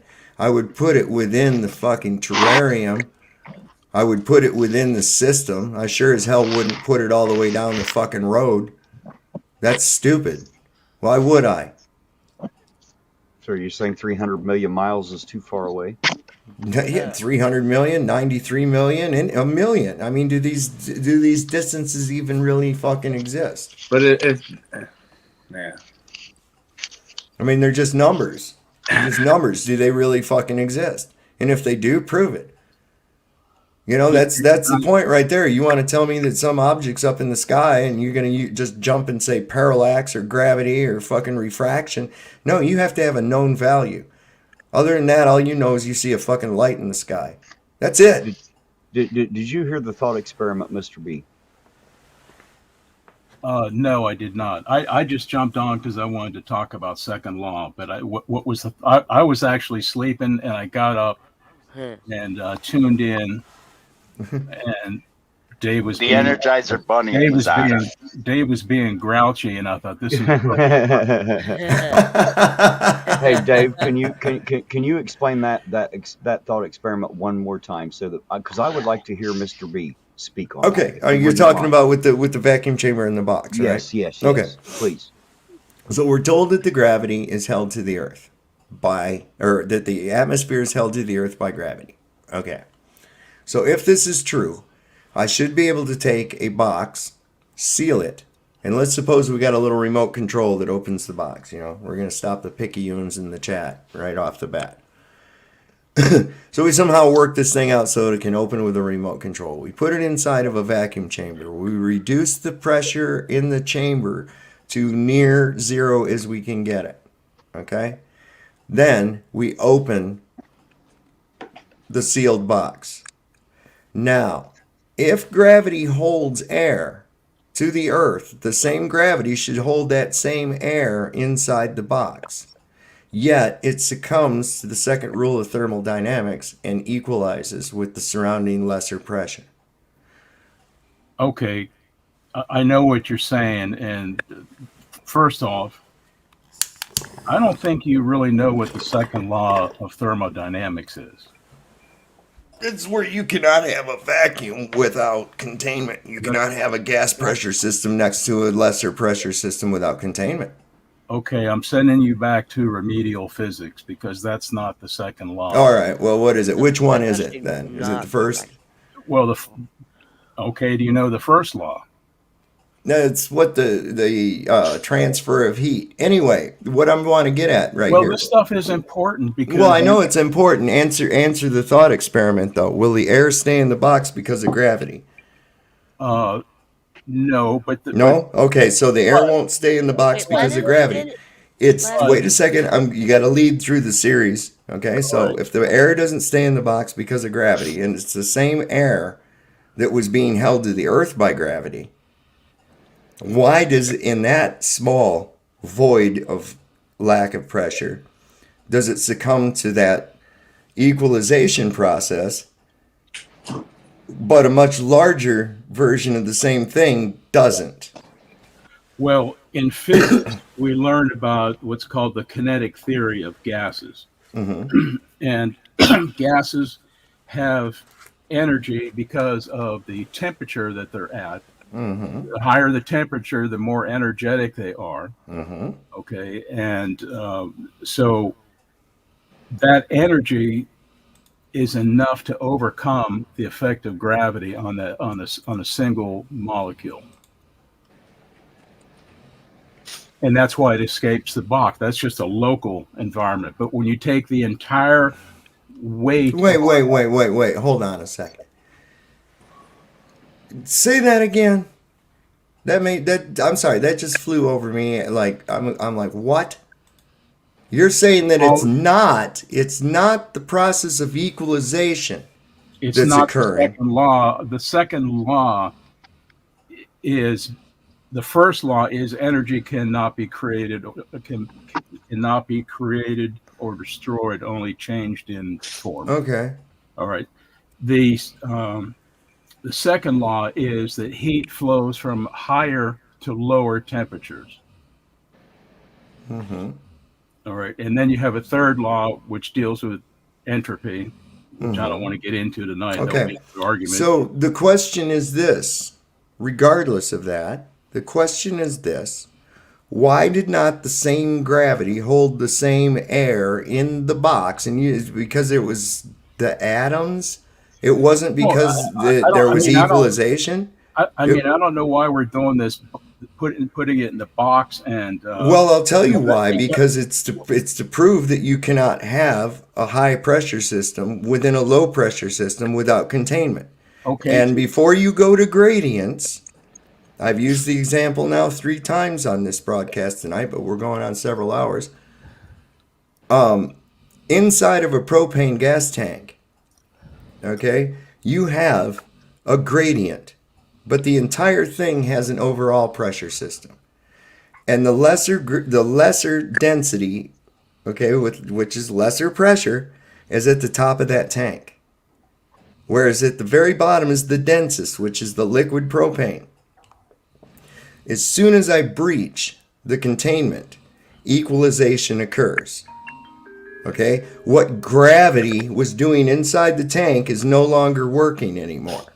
So, obviously, the change in air pressure is a much stronger force than the gravity that is supposedly holding it against what we just witnessed. Okay. You so see why that doesn't work? No, you're wrong. I'll tell you why. Take that same tank. Now let's make it 2 miles high. And we talked about this the other day a little bit. So if you're inside, if you went down, let's say it's just water, not propane. To make it easy. Water, and at the top you have water vapor. You go down in that tank, your pressure is going to increase. Why is the pressure going to increase? Because of the density of the materials. Okay, why does it have density? It has density because of gravity. Well, because it's more compressed. It's denser material. It has nothing to do with gravity. We just pointed that out. That's just relativity. That's just relativity, is it not? Okay. No. Look, that's what we were pointing out. So we do it on a bigger scale. We open the tank and everything goes out. There's no getting around that. What I'm saying is the exact conditions we have with water in that tank is similar to what we have on the Earth. At sea level, we have atmospheric pressure. You go up, the bag of potato chips explodes, so you go up high enough. The water will boil, you go up high enough too. Sure, we use that for space cooling. We boil off liquids for cooling spacecraft. If you believe in spacecraft. Anyhow, I don't, but well, so if you keep on, I mean, you've admitted that the pressure is higher at sea level, and as you go up, it decreases. So if you just graph that out, you make a graph of altitude versus pressure. It goes down, down, down, down, down. The higher you get, the lower the pressure gets. Same thing in the cylinder. Same thing in the cylinder. So why is it not unreasonable to say at some point it gets to zero pressure? Because you can't have 0 against 1 without them becoming 0.5 each. What? That's all. Equalization wants to take place. You can't have 0 against anything. The whole term pressure means to press. The effect cannot be the cause. So what is causing the pressing? It goes the other way. It goes the other way. The natural force is for the actual higher pressure to equalize with the lower pressure. The gradient, just like the gradient. Hold on, what's that scratching? It's not me. Mr. B. That's the other Mr. B. It's Mr. B. folding a map. Night scratch. All right. So what I'm getting at is you have that same, you have a gradient within the gas cylinder as well. But then the entire gas cylinder has an overall pressure, which is a culmination of the entire gradient that's inside. Well, and albeit that it's lesser at the top, that has no bearing on anything once the containment is breached. It doesn't start rushing, it doesn't start coming out slowly and then go faster. It goes immediately. It's a violent reaction. Back here on Earth, we ignore that minor pressure gradient because gravity is so close to constant here on Earth. We don't take it into effect. Then let me ask you a question. Then why doesn't it stay in the box? See, now you cut me off. That's Pascal's law. You know that we talked about this before. That's why hydraulics work. You put pressure on a system, it's felt throughout the system. Right. Is that system enclosed? System's enclosed though, right? Well, it also has works to be. No, it doesn't. If you have enough volume, you can have a leak. You can be on your cat dozer and have a leaky cylinder, and it's going to work. You just sure. So if right. So where does it replenish what it leaks out? From a hydraulic tank. We're getting right. So you have to refill it. Right. So what I'm getting at is if there's any breach, you can't have it working the both ways, man. It's interesting that you say that, because the amount of helium and hydrogen on the Earth is constantly decreasing. Yeah. Well, that's what I'm told. That I don't know that. You don't either. We're told that, but okay. Where's it going to? Hey, Dave, I don't even know if you're sitting in that chair smoking weed or not. I mean, this right. But I mean, how do we really know that? Where did it go to? Space? Really? That means that there is a containment breach. So what's keeping the rest of everything from sucking out through that containment breach? If helium can get through... that could get into a very interesting discussion. Well, let me ask you something. What's the lightest gas? What's the lightest gas we have in our atmosphere? Hydrogen. Hydrogen. Okay, so there's hydrogen up there against the zero pressure of space. Yeah, and some of it escapes. So some of it escapes. Yeah. So you're saying that the atmosphere is being sucked out. It is going out. It's just very slowly. I mean, being sucked out isn't real. I mean, it's being held by gravity, but the gravity is so weak up there. Distance, the R squared dimension of gravity, it's so weak. So how long until we're out of hydrogen? I think I don't really remember. It's not much that we leak every day. It's like, I don't know, maybe. Now, how do they know this? How do they know this? You realize how ridiculous this sounds, because you can produce hydrogen's produced all the time. Hydrogen is produced from a simple act of. Did you know that when you take calcium, okay, when you take calcium, you burp hydrogen, because the byproduct of hydrochloric acid, which is what your stomach acid is, the byproduct of calcium and hydrochloric acid is, guess what? Hydrogen. So, no, it's not leaking out. It couldn't. Wait a minute. How does what you just say have anything to do with leaking out? I mean, they don't. Well, I'm saying, think about what you're saying right there. That only a small, like it's a slow leak, like a slow leak in a tire, that there's a little bit of hydrogen going because it's the lightest up there and shit. And helium. Helium. And then you know what happens inside of an airplane at 35,000 feet if you put a small, little tiny hole in the hull of that pressurized cabin. You know what'll happen, right? Well, what do you think will happen? I tell you what'll happen. Equalization immediately, as quickly as possible. And the higher up, the worse it is. It's a violent reaction. Well, everything inside that airplane wants to equalize with the lower pressure outside the cabin. Quickly. They do. There's no slow leaking. There's no slow leaking. Damn. You think those doors seal up perfectly? Yeah. No, they don't. There's small amounts of leakage. Well, I'll tell you what. They have to make up with it. Okay, Mr. B.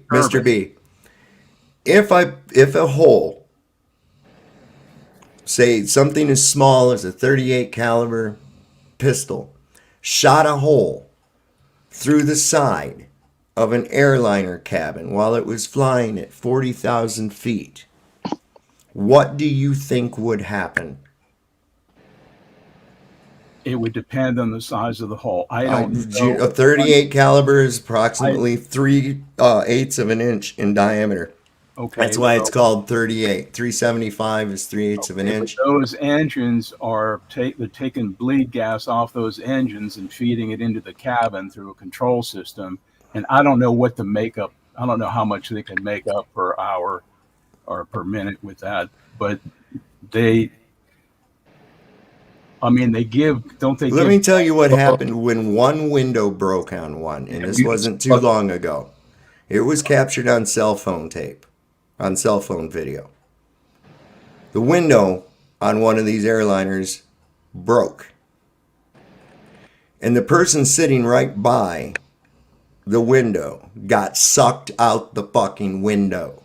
Oh yeah, that happened. And not because of the speed they were traveling. It was because of the equalization of the pressure, the inside of the plane, equalizing with the lack of pressure on the outside of the plane. Okay. So if we use that statement there, and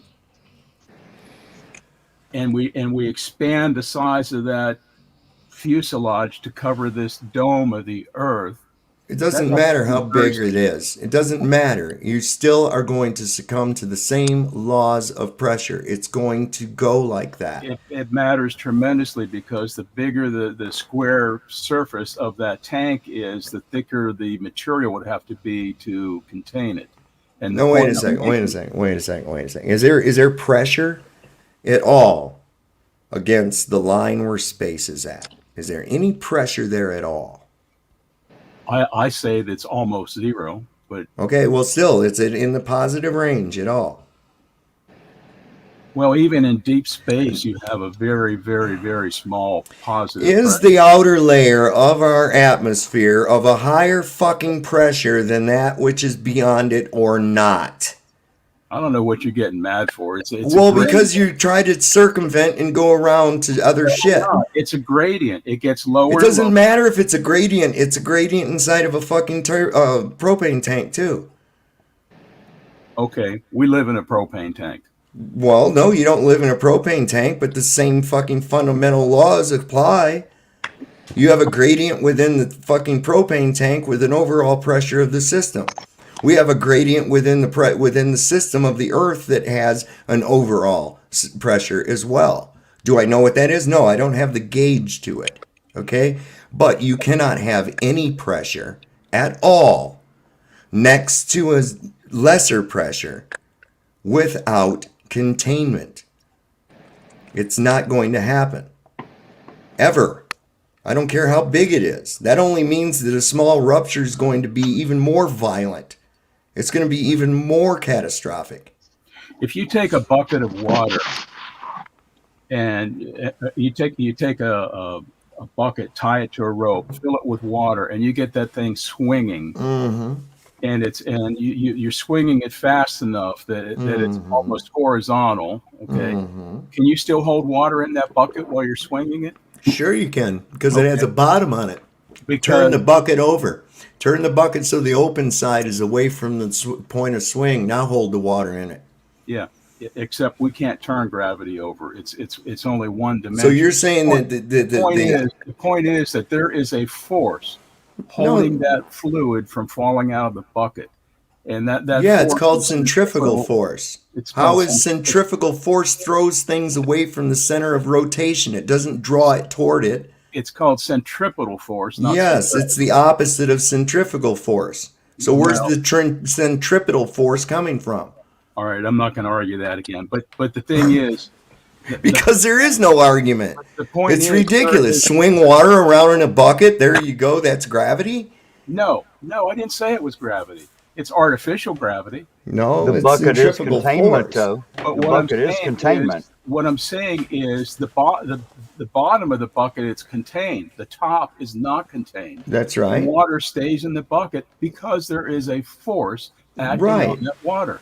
Right. So if there's a force acting on that water, why can't we have a force acting on the water of the Earth, our oceans? And I'm calling that... We would have to live in a bucket with a gravity.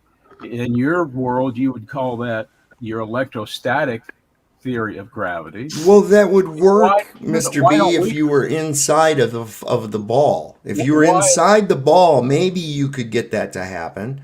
Dave, you're not floating around. Your feet are firmly on the ground. Okay. I don't deny that. Okay, so what is holding you down? There's a force holding you down.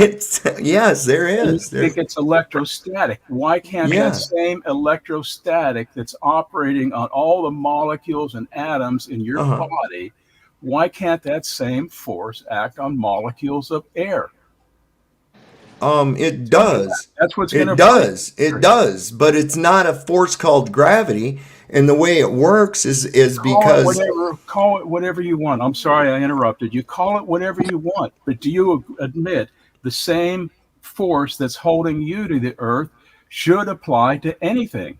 It should apply to bricks. Yes, absolutely. But in your world, you're missing a top plate. You only have a neutral. So where's your positive plate? Where's your positive Gaussian surface? Where's the plate that's holding you from going out into the atmosphere? That's not how it works. It's not how it works. It's a positively charged firmament, and we are on a neutrally charged Earth with a salt land bridge. It's a fucking battery. You are negatively charged. You are going to be attracted to the negative plate. If we reverse your charge, you will lose weight. When you add a positive charge to an object, it will start to float. Then, if that's true, materials with different electrical conductive properties would be affected differently by your force. No, because they're within the same system. They're within the same system. It's electrostatic. Wait a second. You don't even know what I'm even talking about to begin with, and you're going to want to argue that for some reason, because something spins around, it should be shit sticking to it. Wait a second. Who's ridiculous here? No, we know. Do you not agree that the positive voltage increases as you rise in altitude? You should. Do you or do you not agree that the positive energy, the positive charge, rises as you gain altitude? It's nonsensical to me. So, well, I know it is, but answer the question: does the voltage increase?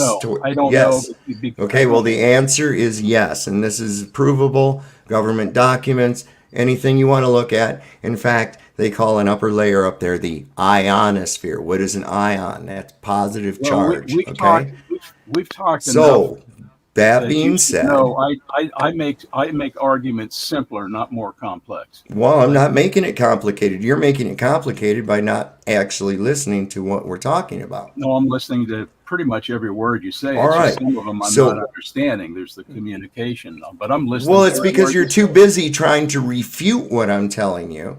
You're too busy trying to think up how you can refute what I'm telling to you instead of actually listening to what I'm telling you.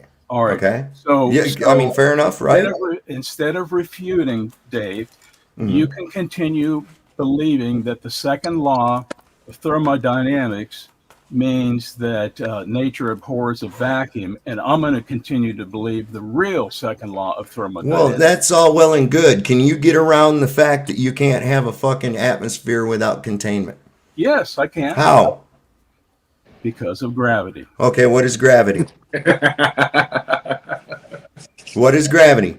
Tell me what is causing fucking gravity. And if you tell me it's a molten iron core, I'm going to laugh at you because you obviously don't know about the Curie point.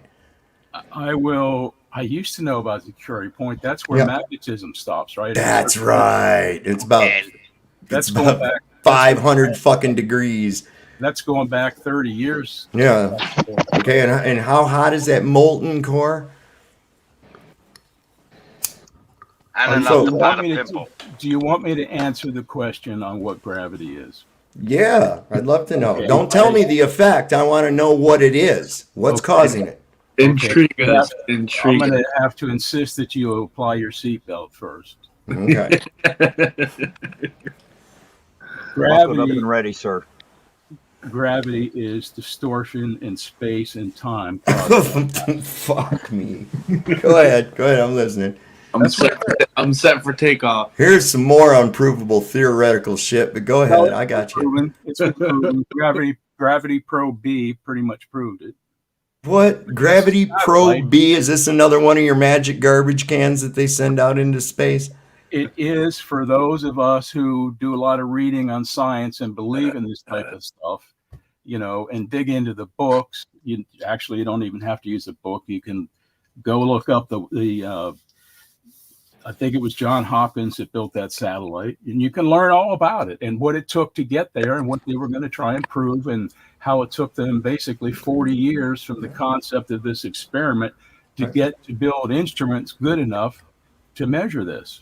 And it's a phenomenal story of human ingenuity to build these instruments. Yeah, it's remarkable because as soon as I get done, I'm reading another study that was done. These kids found that when they opened up the wardrobe in this certain room, they could go to this magical land. And, you know, we know this because they wrote about it and they told me this and shit in this book. And there was this lion that talked and he was very much like Jesus. And, you know, it's really quite remarkable. But as soon as I get done reading that study, I'll be happy to, I'll have to go over and look at this one. Come on, man. Well, I know you don't have a science background. I know that. I do have a science background. I've been engaged in the act of scientific study this entire fucking broadcast. Well, you don't seem to know what the most basic law of physics is. Well, I know that you can't have a motherfucking atmosphere next to a vacuum without containment. We just proved that. We just fucking proved it.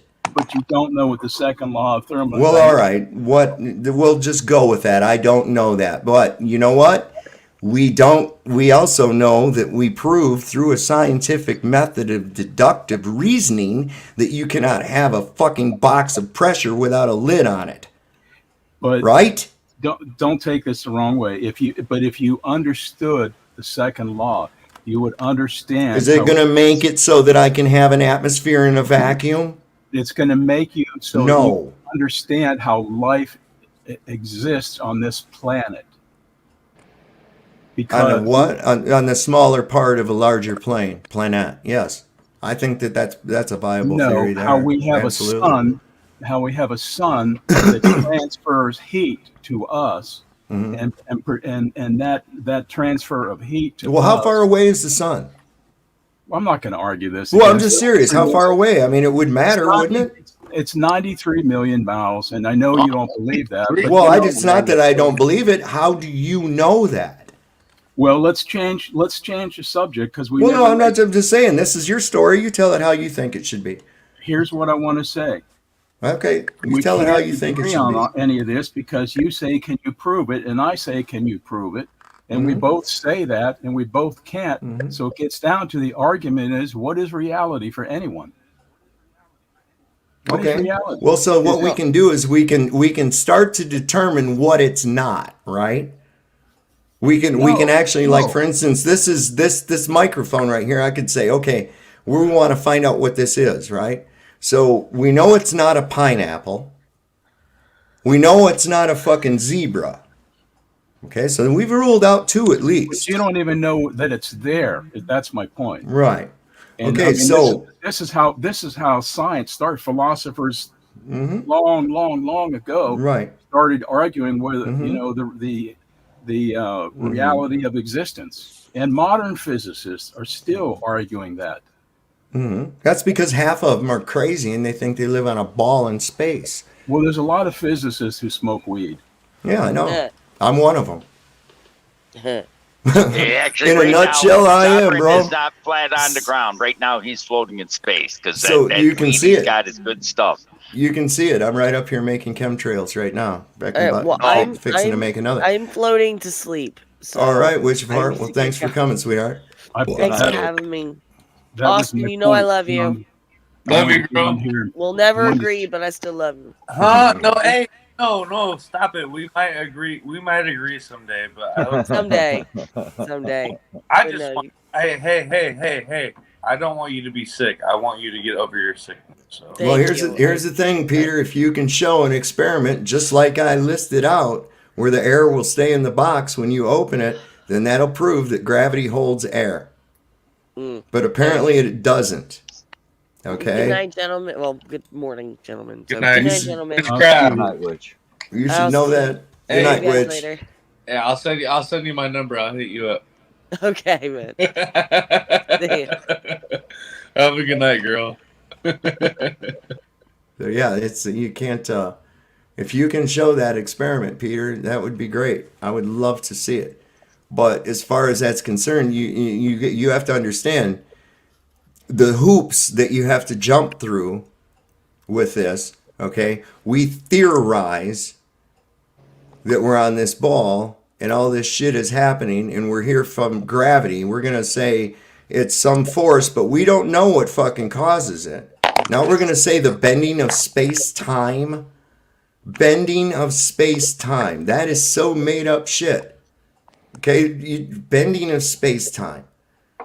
That's ridiculous, dumb. That's just so fucking out there. It's not even funny. Check But this out, Dave. The time at the top of your head is different than the time at your feet. no, time. It's right now. It's always now. Okay. It's always now. Okay. It is the past is only in your fucking mind. The future is only in your mind. There is only the ever present.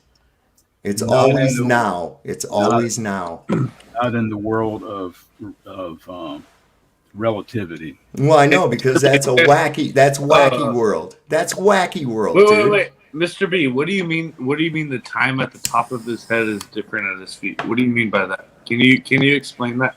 I actually am genuinely. He's going by the premise that because I'm vertical and that the Earth is turning, that since this is going faster than the feet, then this is going through time faster. That's such fucking brain bullshit. That's a brain. Yeah, but how do we know you're not laying on your back? How do we know you're vertical? I mean, wait, puffed a lot of waves. You could be flat on your back. Wait, I'm actually upside down. I'm over Australia right now, so I'm upside down. You actually could be. I mean, as much weed as you smoke, you actually you could be floating. I doubt you're on the ground right about now. Yeah, I had to flip my camera around. Wait, Mr. B. Hey, Mr. B. What? There's two Mr. B's. This is hard to. I'm Mr. Dot B. Okay, Mr. Doc B. Mr. I'll tell you what. I'll tell you. Let's Wait, just call me. I want to understand. I want to understand why you think that the time at the top of his head is different from the time at his feet. I'm trying to understand that. Okay, when I say it's different, it's an immeasurably small amount, but it's because I understand, but because wait, let him finish, man. Okay. It's because sorry. we know by looking at distant massive stars, and we can see objects that are behind that star because the light bends when it goes around that star, because it's time and space. Hold on. Why would the light bend? Do you think light is an object?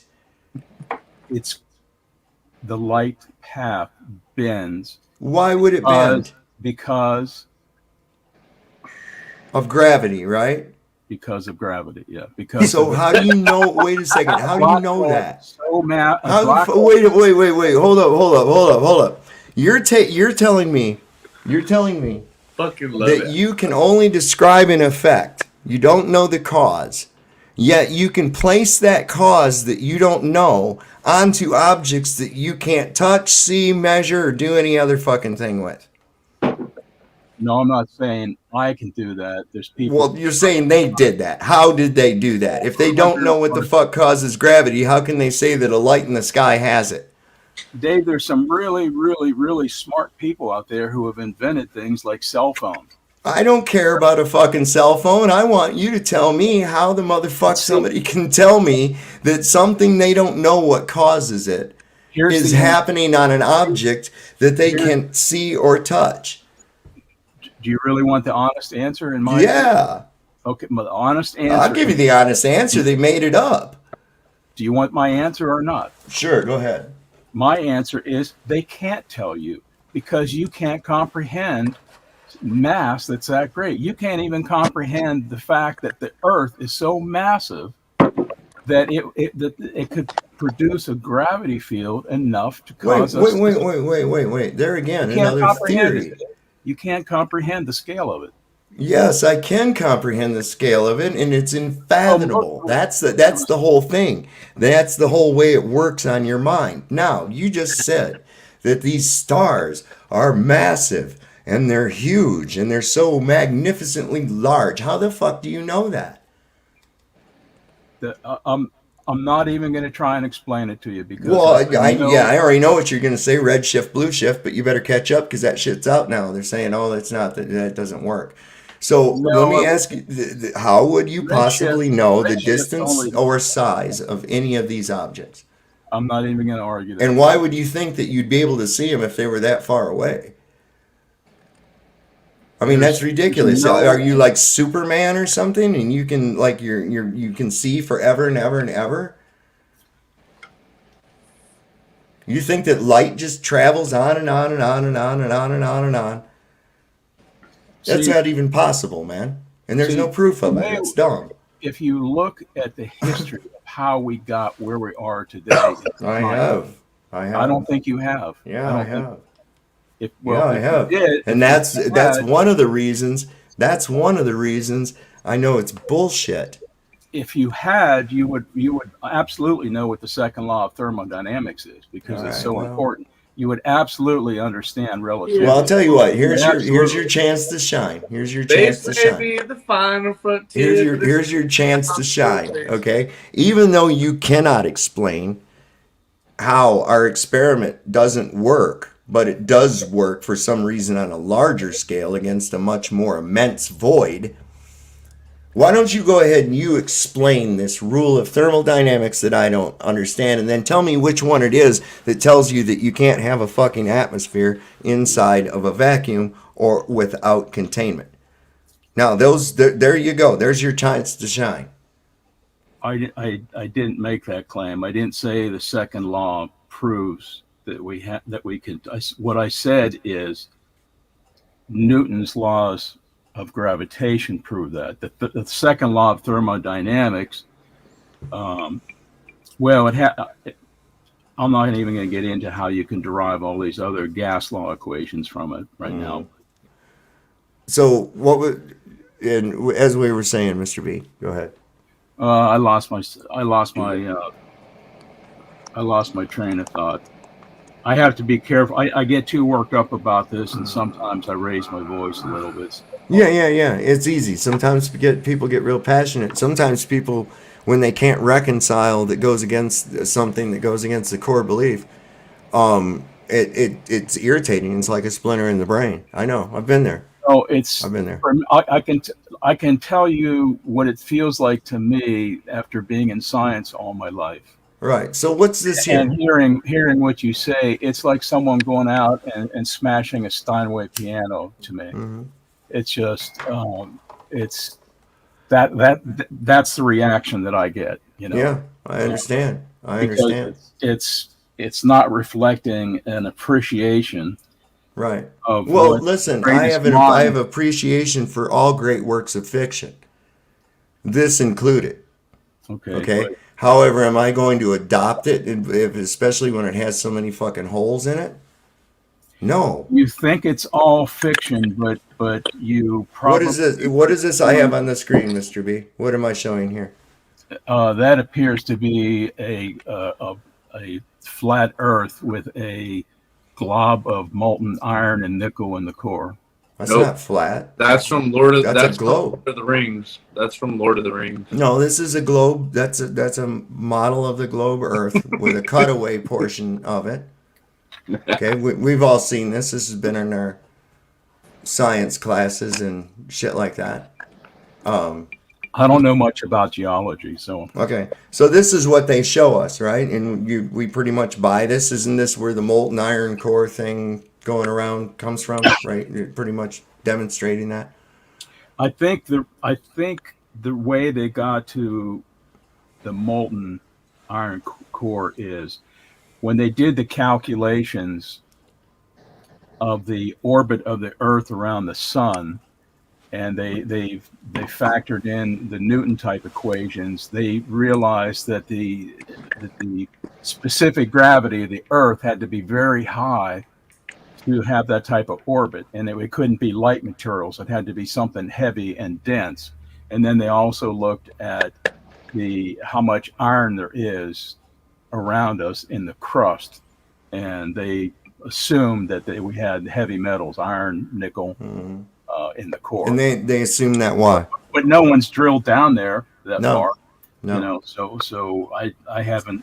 This distance from the outside to this very center right here would be approximately 3,800 miles. Yeah, so we haven't drilled nearly far enough. I mean, we know that part of it's true. We know that it gets really hot down there because we have molten rock erupt. Mm-hmm. Well, they weren't able to get past 8 mile mark, and it wasn't due to heat. It wasn't due to heat. They couldn't penetrate any further. They used ground penetrating radar the entire way, geologists did. And they'd say, oh, you're going to hit water. No. Or you're not going to hit any more water. And they'd hit more water. Well, in your you know. biblical theory of the world, with the firmament and the waters above and the waters below, so where's the waters Well, below? wait a second. That's not my biblical. I merely correlated because somebody brought it into the discussion earlier. That's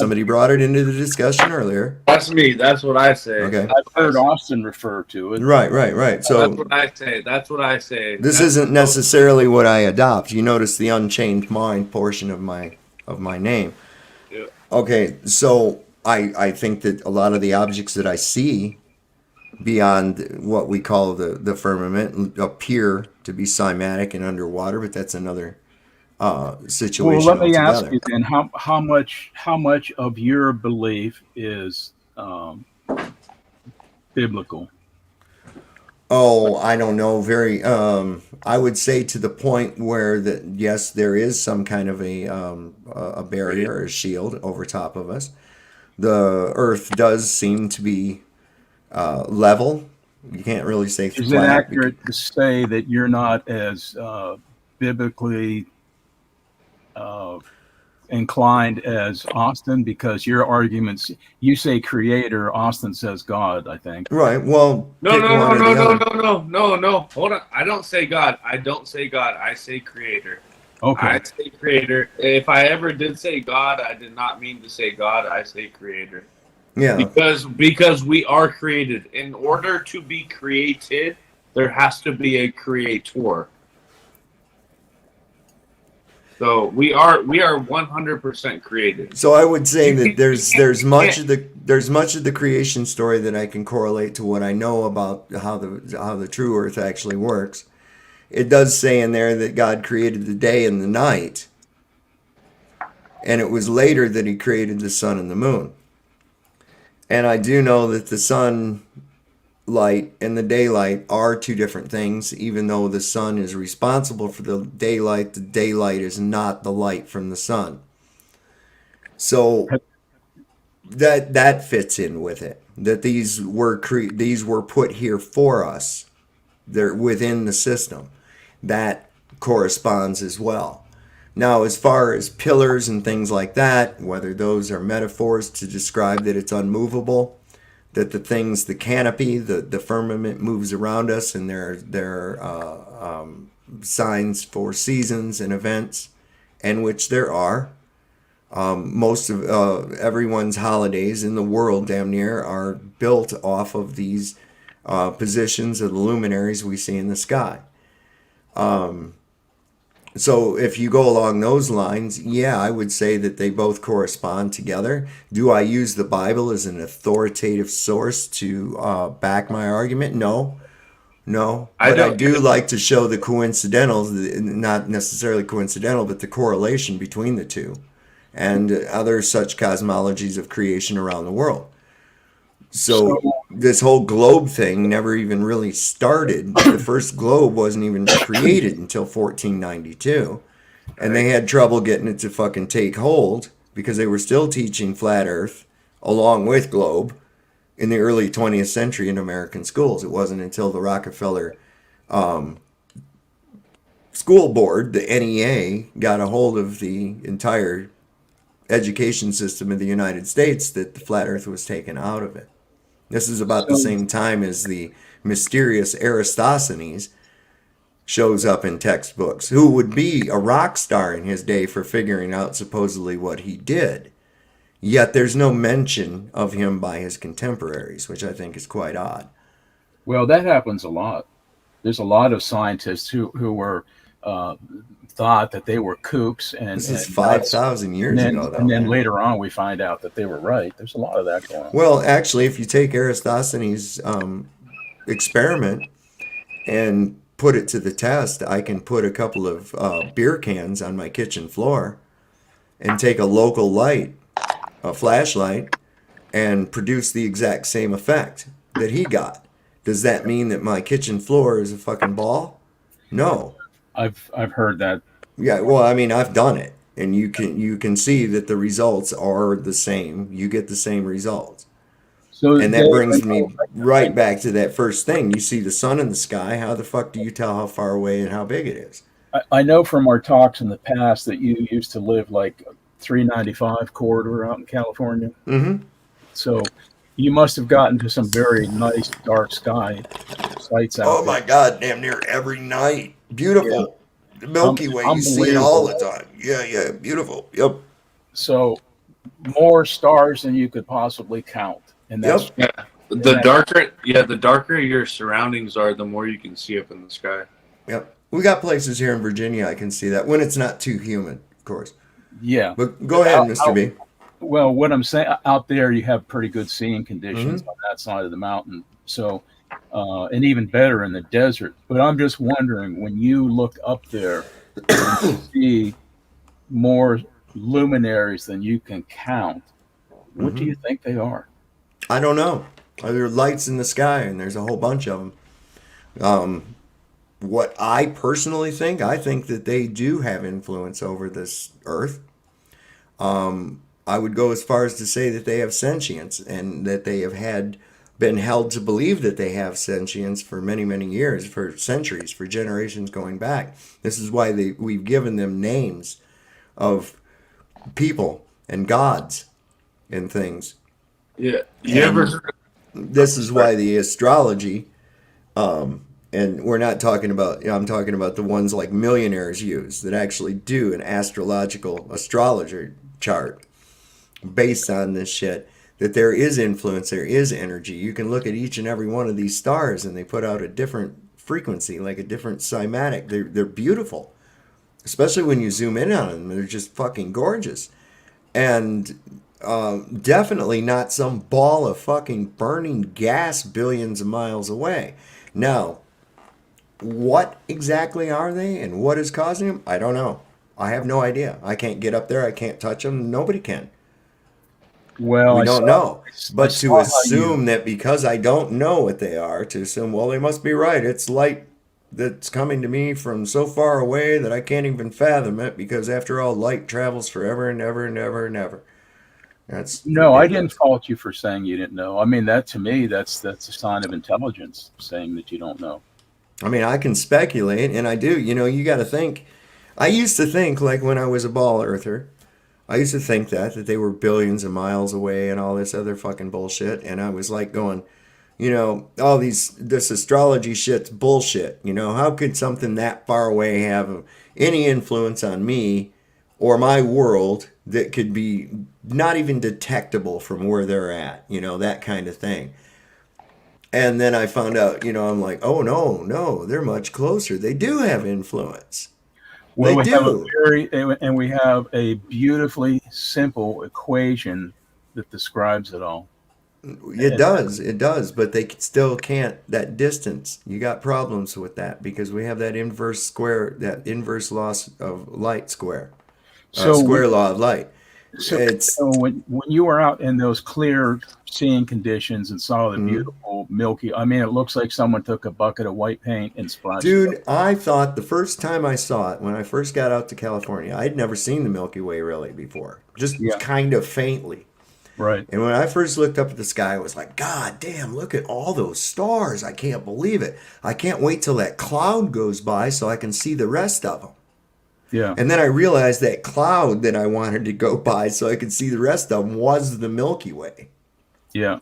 And I was like, so then I started, as I was looking at it and living out there, I looked at it quite often and shit. And then I started listening to some of the stuff people have said about it in the past, what some of the natives, tribes, the Paiutes and shit.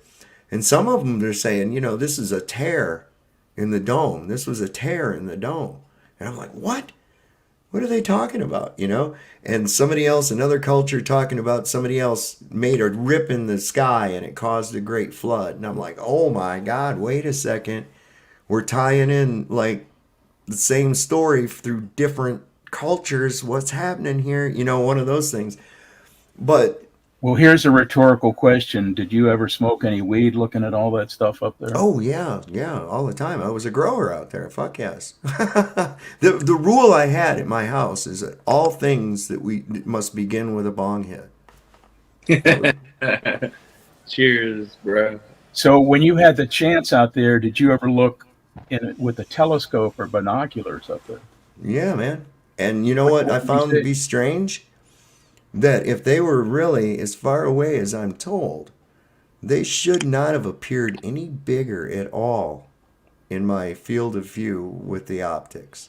Did you ever look at the Orion Nebula? That's a pretty easy one to see. Yeah. So that doesn't look like luminaries. That almost looks like glowing gas. It does. It almost does look like glowing gas. It also looks like a brush stroke on a canvas. It looks like a great many things. Do you ever look at Saturn through a telescope? Yep. You don't, and the funny thing is I can never get it where you can see it like the pictures that NASA shows you. I mean, it looks less like a ring going around it than it does like an oblong light that works with it or something. And this is what gets me too, is that these things are these unfathomable distances away, which means, again, with the inverse square law of light, they're going to be much further from our sun than we are, which means that the sun from a lot of those places would seem no more than a small star. Well, and I have to wonder, what is it that's lighting these things up to such a degree that I can actually pick them out of the night sky with my naked eye before looking at them with a telescope? That is amazing to me, that if indeed they are that far away, that they could actually, especially Mars being a dusty red ball, when I see it in the night sky, it looks like a red star. Yet it has absolutely no reflective properties, and it's reflecting light back to me from a source that's twice as far from it as my sun as it is from me. It's not reflecting light. It's originating light. It has to be. So how does it originate its own light? What source of power? I'm not going to get into that argument because. Well, I'm just saying, what source of power would a dusty red planet have that when you see pictures of it? I mean, apparently they turn it off when they're taking pictures with the rover or the little helicopter. They apparently turn the light off and then turn it back on when I go out at night and I can see it. He doesn't want to get in that argument. I mean, it must have a light source.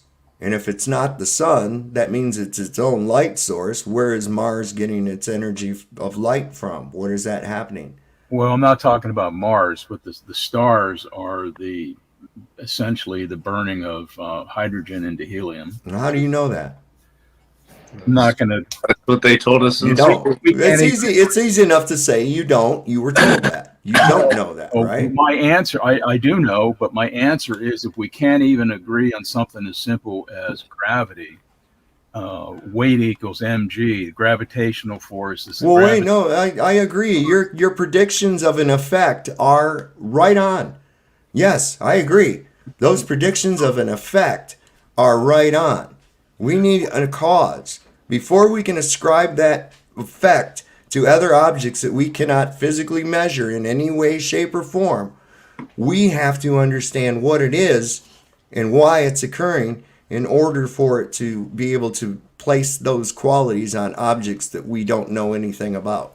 What I was trying to get at is if you had seen Saturn through a telescope well enough to if you look through a good telescope, it's very easy to see the rings of Saturn, and it looks similar to the NASA photos or the millions of other land-based or space-based photos, images we have of Saturn. That's what it looks like.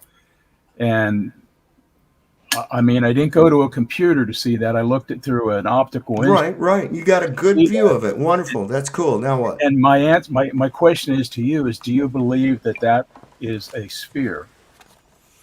Oh, I don't know. It could appear as a sphere. I've seen many things that appear as a sphere that are not a sphere. What movie is this?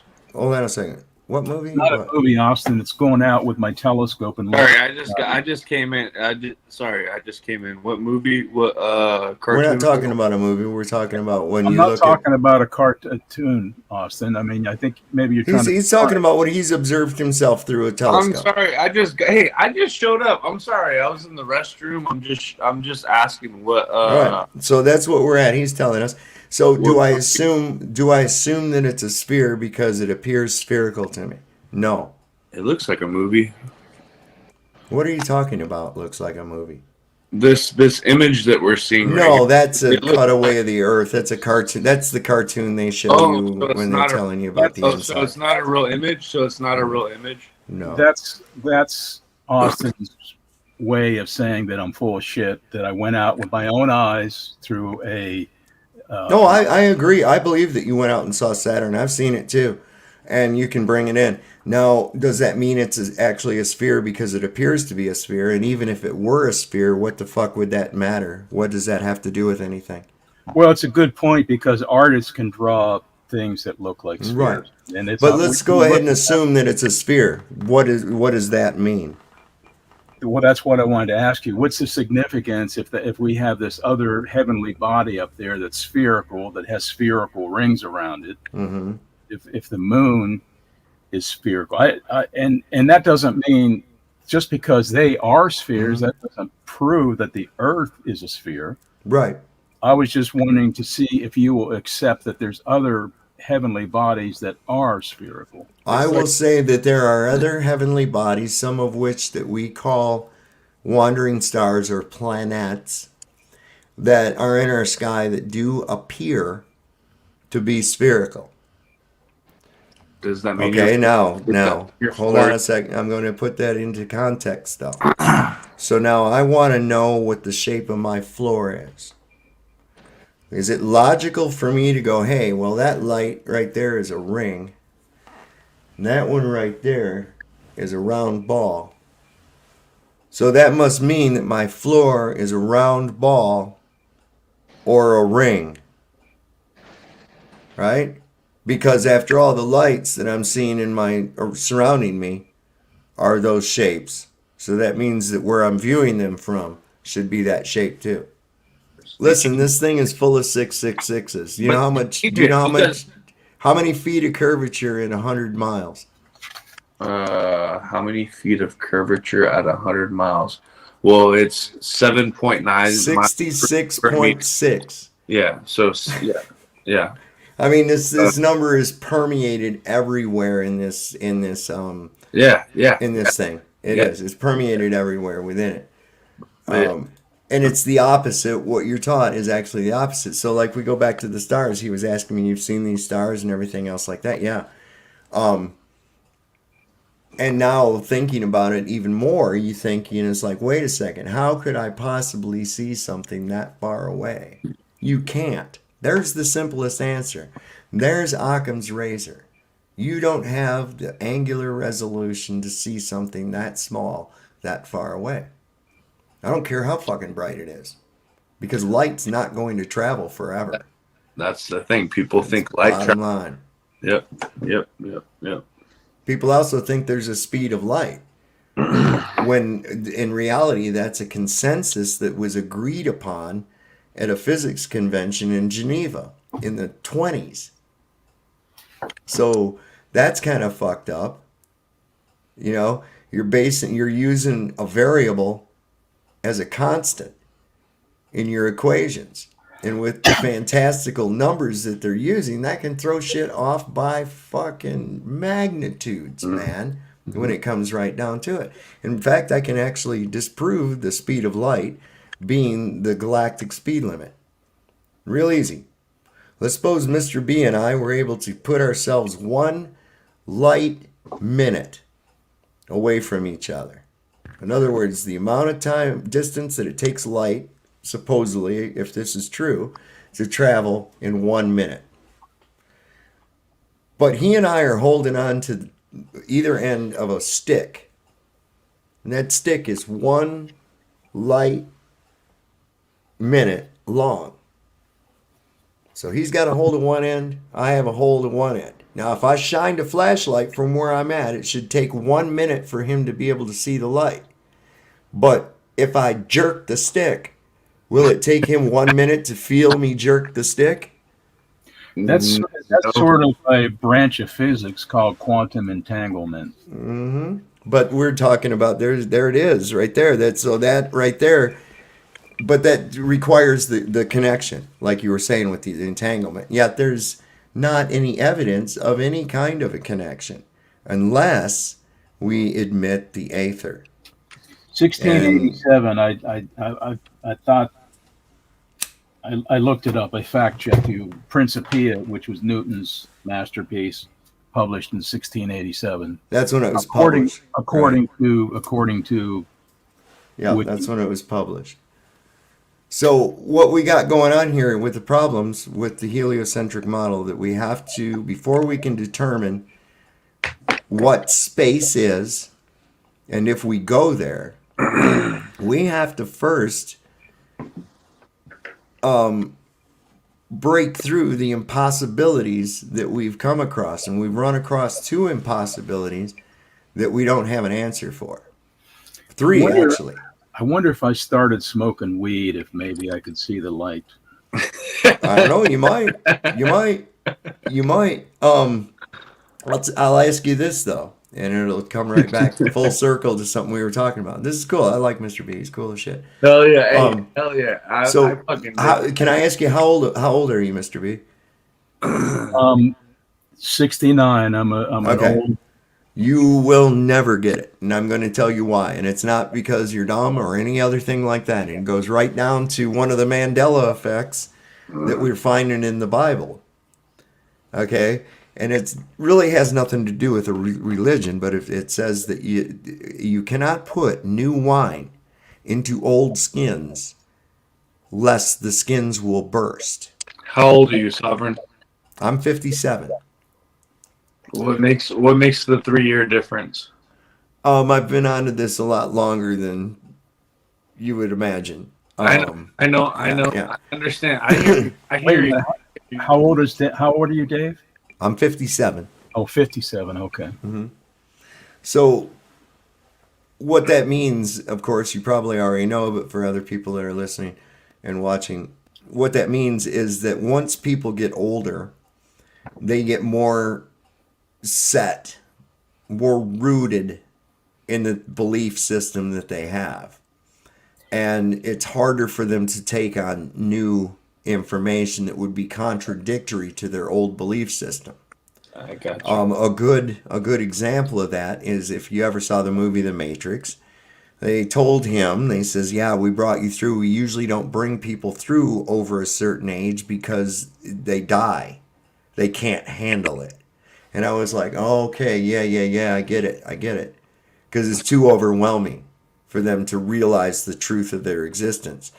And so I see that a lot of time. The more concrete people are into their belief system, and this unfortunately is amongst the more educated that have had this indoctrined into them, and backed up with their numbers and their math and everything. Very convincing stuff, but it's harder to accept the new information. Like, it's hard to reconcile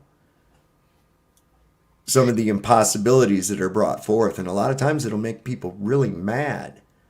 But I highly suggest, if you get a chance, Mr. B, go on and on YouTube. It's an easy one to find, and I believe it's by ODD TV, and it's it's about an hour long, and it's called 200 Proofs the Earth is Not a Globe. I have seen that. It's like irrefutable shit. You're like, wait a minute. Yeah, this could not possibly be. I want to comment on something you said, and basically you were saying people are old and get set in their ways, but I want to present the flip side of that. And I had a college education as an engineer, and I worked in the space industry 30 years, and I didn't have time to think about this stuff. It was just, okay, right, let's go get that rocket designed and launch it, and recycle it. If it was the shuttle, get it prepared for launch again, load satellites into it. So I didn't have time to think about that. But when you get old, and you're retired, and your family's grown up and moved away, and your friends are dying off, you can put a lot more time into studying things like that. And that's what I do. I study physics and I study human behavior. Those are my hobbies. Oh, I love human behavior. That cracks me. Some of the fucking shit I run across cracks me up, man. Well, it's very fascinating because the same laws that govern human behavior when you get down to a I wish neurobiology. I wish we could see your face. Can you put your video on? Well, y'all, look, I'm gonna cut her down here real quick because listen, we've been going for a long time. Austin, because some of the ones that go on. Yeah, you got to be careful, man. There's some nutcases out there that don't want to. I mean, I've had people actually threaten me. Yeah, because they're mad that I don't believe in the globe. No shit, I have actually had people fucking threaten my life over that. Jesus Christ. See, that's the human behavior part. I'm on YouTube. That's like a psychology lab. Oh my God, yes it is. Indeed. Yeah, it's interesting. I'd like to have you on some more, Mr. B, because it's like I like challenging that. Because it's like, wait a minute. If this is some of this stuff, it's like when you hold the feet to the fire, it's like, wait. We have to know this before we can go off assuming that. And you can see where you cannot make a correlation because you see things in the night sky that you are the same thing as the things in the night sky. And I hate to bring scripture into it, but it does say that it didn't say God made a whole bunch of burning balls of gas off in fucking far off distant places and shit. He said he put the lights in the firmament. And they were there to mark seasons and events. So that's what that says for, and it's like, yeah, they are close. In fact, Aries failure, if you ever get a chance, look it up. It proves it proved that there was it proved that there was no movement of the earth. It proved that there was movement of the sky. That's what's so fucking cool about it. And then when they recently redid it and they found that they got a different reading at a higher altitude, what's that tell you? That tells you that it's fucking closer than you would imagine. What is Aries failure? Aries failure is where they observed light coming down through a telescope, but they slowed the light down with water, and it was about whether or not to have to adjust the telescope or whether it was. You'll have to just look it up. I'm getting ready to get off of here because my dogs are going crazy. Okay. But look it up, Aries failure. It's a famous experiment. And it actually does they don't like it. A lot of the physics people don't like that because it actually suggests that there is an aether. And if you have an aether, that kind of blows a lot of their shit out of the water. Hey, Steve Harola, you caught us at the end, my man. You caught us at the end. But yeah, some interesting because we had a failure of the parachute on the Ares rocket. Oh no! It wasn't this. This was an actual test to see if there was movement of the Earth. This was done. I don't even know. Long ago, probably around the time of my grandfather or something. Maybe later. But they've since even tried to do it again with more sophisticated instruments, and they found that there's no detectable movement of the Earth. Good night, Sovereign, Terry, Mr. B. I'm out. All right, Austin. Thanks for coming up, brother. I'm out. Have a good night. Love you guys. All right, Ironton, Mr. B, what do you got for us? Any last words? I wish you would study the photoelectric effect. That was Einstein's first paper that he wrote. There's a lot of articles. That was the first one he stole, right?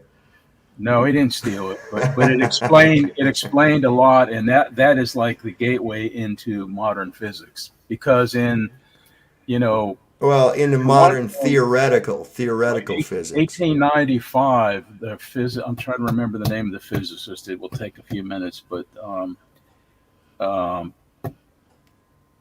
English physicist. No, I can't remember right now. But anyhow, he said basically, we have this all figured out. We have all the answers. All we have to do is do better experiments and refine everything a little bit, and we've got it all. We know it all. And then. Can you imagine an actual scientist saying that? The next year, Rutherford discovered the electron, And then about 4 or 5 years later, Einstein came out with his paper on the photoelectric effect, and it turned the whole apple cart upside down, and that's continued. It's continuing today. It happened in the past. Science is always evolving. Well, And we have to be careful that we don't start conflating theoretical science or astrophysics, which is basically theoretical shit, with what I'm actual saying science, which is there's a where whole history. actual science relies on, for instance, in Einstein's field, to support the gravity thing. They eventually had to invent black holes, which had never been found.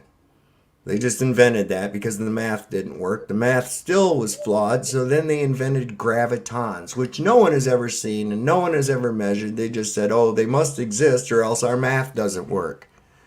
Well, that's partially true. That's partially true. That makes, like I've said before, We don't know how to build a instrument sensitive enough to detect a graviton. So it's well, that's probably would give you that would probably be because no such thing exists. Well, we That didn't somebody used to made have it up. That'd we be didn't like used me to have, trying to come up with a way to make a detector for snipes. well, we didn't used to have a detector that would detect a single photon, but now we do. Yeah, I'd like And that's how to your look into digital. that more because I'm wondering what a photon. How do you make one photon? That's I don't know.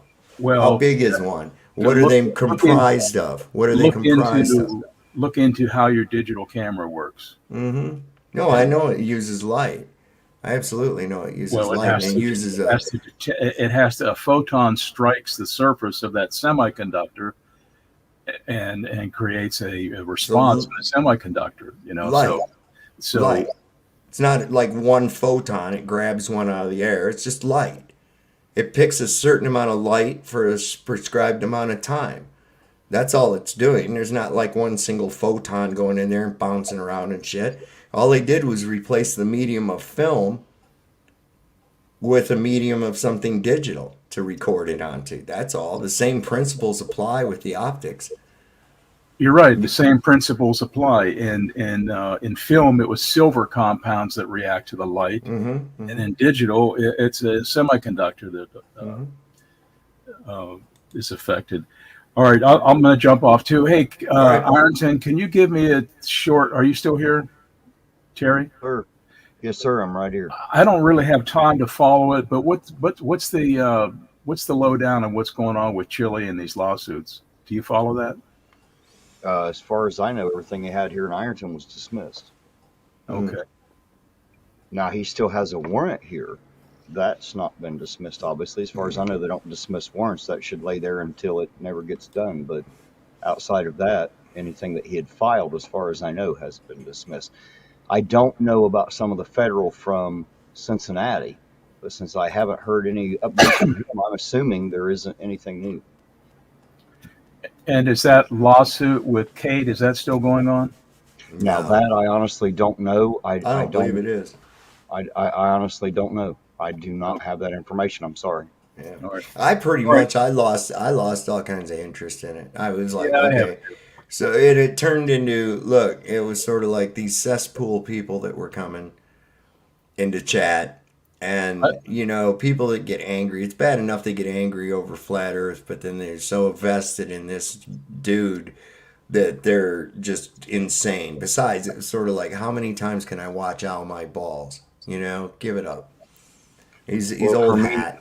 For me, guys, you have to understand. I tried to stay away from Chile. I tried not to talk about Chile. I tried not to watch Chile, and the only time I kept getting involved, if you notice, was directly after he made terrible comments about children and people's wives. You do that, you make bad comments about kids, you wish some bad stuff on a child, that you're going to piss me off, you'll get my attention. Outside of that, to hell with Chile. I don't care what he does. Same here, and it's one thing you want to come up and talk shit about a friend of mine, but then you go up and talk shit about his wife and his kids and shit. Now I'm ready to fucking kick your ass, Right. Well, I was very amused when you played that video of him knocking down that wall. It's like dumbass. I was like, that was like Yeah, watching that was like watching a monkey fuck a football. I swear to God. it's like how could you be that dumb? Yeah. But all right, well, good night, everyone. Thanks for having me on again. It's All right, Mr. B. You have yourself night, a Mr. B. great night, man. all right. Bye bye. Pleasant today or tomorrow or whatever it is. Good night. Ironson, you got anything for us left? Oh, absolutely. As always, you guys know I love each and every one of you out there. Thanks for being here with us. Thanks for taking the ride. And what a fucking ride tonight, huh? We were all over the place. We talked about everything from Z-Bart to Flat Earth. We have been around the globe and back twice, I think. And I just want to say that I've had an awesome time. Thanks for spending it with us, guys. We appreciate you. Sovereign, thanks for having me here, man. Hey, As right always, on. I'm honored and I appreciate it.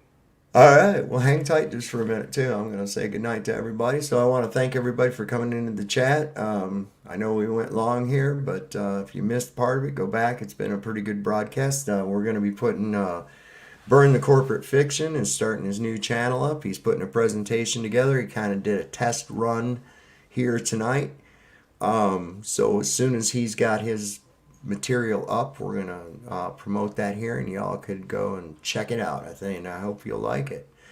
Be sure and check out our merch store. I'm gonna put this in here. I'm gonna put some more stuff too. We got some pretty cool shit in here. I got a shirt or a cup here that's got that you've probably seen where I have the "You are free," and then tells you all the shit that you're not allowed to do on it. But go ahead and go on over there and take a look. It's pretty cool shit. So anyway, I just want to say to everybody, Lord loves a working man. Don't trust Whitey. And we ain't going to say that third one because I ain't all much on a doctor. So everybody, you have yourselves a good night. Take care.